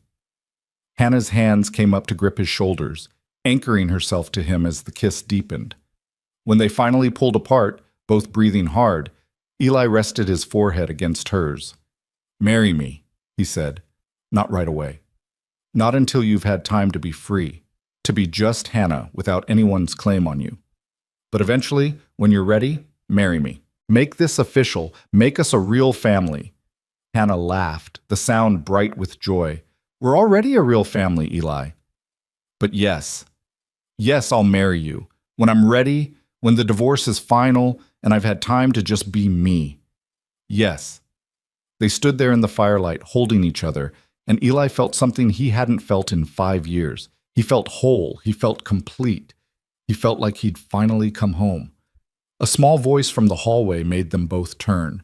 Samuel stood in the doorway, rubbing his eyes sleepily. Mama? Why are you crying? Are you sad? Hannah laughed and held out her arms. Samuel ran to her and she scooped him up, holding him close. No, baby, I'm not sad. I'm happy. Very, very happy. Happy crying? Samuel looked confused, then his gaze shifted to Eli. Is it because of Eli? Yes, Hannah said simply. Because of Eli. Samuel considered this, then reached out to Eli with one small hand. Are you going to be my papa now? My real papa? Eli's throat went tight. He took the boy's hand gently. Would you want that, Sam? Yeah, Samuel said with the absolute certainty of childhood. You're nice, and you make Mama smile. That's what papas should do, right? Right, Eli agreed, his voice rough with emotion. He pulled both Hannah and Samuel into his arms, holding them close. That's exactly what papas should do. They stood there together, the three of them, and Eli felt the last pieces of his broken heart finally click back into place. Not the same as before, not unmarked by loss, but whole in a new way, stronger for having been broken and healed. The next morning dawned clear and cold, sunlight streaming through the windows and painting everything gold. Eli woke to the sound of Hannah humming in the kitchen and Samuel's laughter echoing from the barn where he'd gone to feed the chickens. Normal sounds, family sounds. He got up and dressed, then stood at the window looking out at his land, at the ranch he'd built with his own hands as a monument to loss. But it didn't feel like that anymore. Now it felt like possibility, like a future he hadn't dared to hope for. Hannah appeared in the doorway, flour on her hands and a smile on her face. Breakfast is almost ready, and Sam wants to know if you'll teach him how to saddle a horse today. Of course I will. Eli crossed to her, dropping a kiss on her forehead that felt natural as breathing. We've got all the time in the world now. All the time in the world, Hannah echoed. I still can't quite believe it. That we're safe, that we're free, that we're... She gestured at the space between them, at the life they were building. That we get to be happy. Believe it, Eli said firmly. This is real. We're real, and we're going to make this work. Over the following weeks, they settled into a new rhythm. Hannah signed the papers at the courthouse, officially becoming a widow with full custody of her son. She filed for a legal name change, reclaiming her maiden name and giving Samuel a fresh start without Jacob's shadow hanging over him. The town gradually accepted that Hannah and Samuel were permanent fixtures at the Crowder Ranch, and if there was gossip about impropriety, It was mild and short-lived. Samuel thrived. He grew taller and stronger, his face filling out with proper meals and his fears slowly fading into memory. He followed Eli everywhere, learning to ride and rope and care for the animals. His laughter became a regular sound around the ranch, and sometimes Eli would catch himself standing still just to listen to it, marveling at how much life one small boy could bring to a place. Hannah bloomed. Without fear weighing her down, she transformed from the desperate woman on the trail into someone confident and capable. She took over managing the house completely, but not out of obligation, out of pride in creating a home. She started a garden, planning for spring planting. She made friends in town, slowly building a community that accepted her for who she was rather than who she'd been forced to be. And Eli learned how to live again, really live, not just survive. He learned that opening his heart to love again didn't diminish what he'd felt for Sarah, but honored it by proving he was capable of moving forward. He learned that family wasn't just blood, but the people you chose to stand beside through everything life threw at you. 6 months after Jacob's death, on a warm spring evening when the prairie was covered in wildflowers, Eli and Hannah were married in a simple ceremony at the ranch. Judge Morrison officiated, and the handful of friends they'd made in town attended. Samuel stood between them, holding both their hands, beaming with pride at his role in bringing them together. "Do you, Eli Crowder, take Hannah to be your lawfully wedded wife?" Morrison asked. "I do," Eli said, looking into Hannah's eyes and seeing his whole future there. "And do you, Hannah Reed, take Eli to be your lawfully wedded husband?" "I do," Hannah said, her voice clear and strong and free. "Then by the power vested in me by Wyoming territory, I now pronounce you husband and wife. You may kiss your bride." Eli did, to applause and cheers from their small gathering. When they broke apart, Samuel was jumping up and down with excitement. "Does this mean Eli's my papa for real now?" he asked loudly. "For real," Hannah confirmed, laughing. "Good!" Samuel threw his arms around Eli's legs. "I love you, Papa." Those 3 words Eli had thought he'd never hear, hit him with the force of a physical blow. He scooped the boy up, holding him close as his vision blurred with tears. "I love you too, Sam," he managed. "I love you so much." As the sun set over the high plains that evening, the 3 of them stood on the porch of the ranch house, watching the sky turn gold and crimson. Hannah was tucked against Eli's side, her head on his shoulder. Samuel sat on the porch rail between them, chattering excitedly about the cake they were going to have at dinner. "Happy?" Eli asked Hannah quietly. She turned to look up at him, her eyes shining. "More than I ever thought possible. You gave me everything, Eli. Safety, freedom, love, a home." "You gave me the same," Eli said. "I was barely living before you and Sam showed up, just going through the motions. You reminded me what it means to have something worth protecting, something worth fighting for." "We reminded each other," Hannah corrected. She stood on her toes and kissed him softly.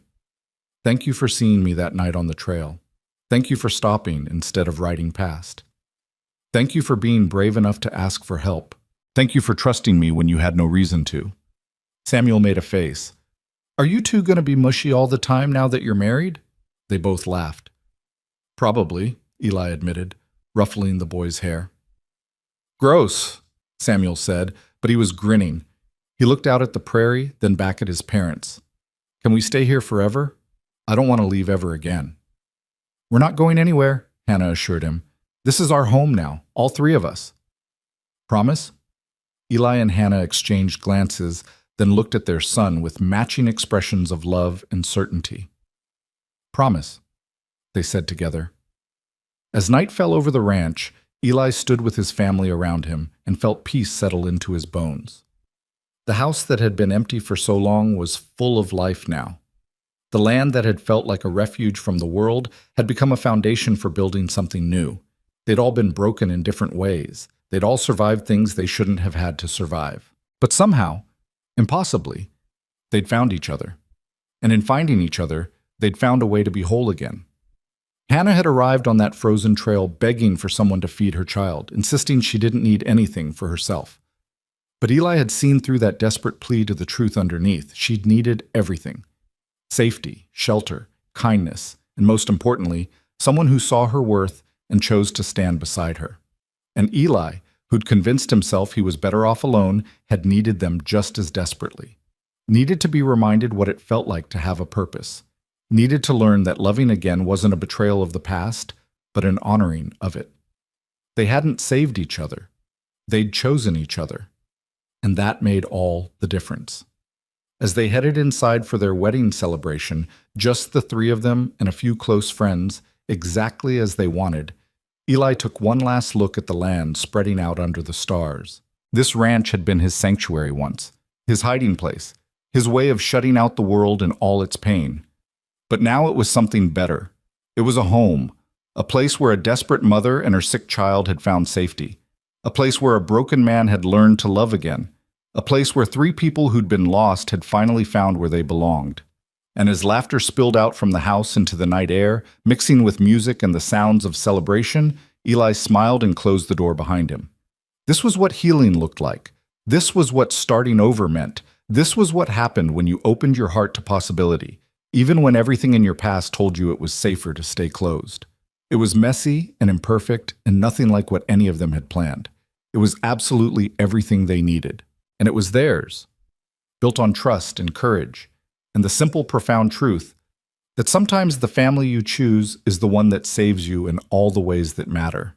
Hannah caught his hand as he came inside, pulling him into the warmth and light. Samuel was already pestering their guests for cake, his energy boundless, and his smile bright enough to chase away any remaining shadows. "You all right?" Hannah asked, reading something in Eli's expression. He looked at her. At this woman who'd been prepared to starve herself to feed her child, who'd walked until she collapsed rather than stay in a dangerous situation, who'd found the courage to love again even after everything she'd survived, and felt his heart swell with gratitude and awe. "I'm more than all right," he said. "I'm home." And he was. After 5 years of wandering through his own life like a ghost, Eli Crowder had finally come home. Not to a place, but to people.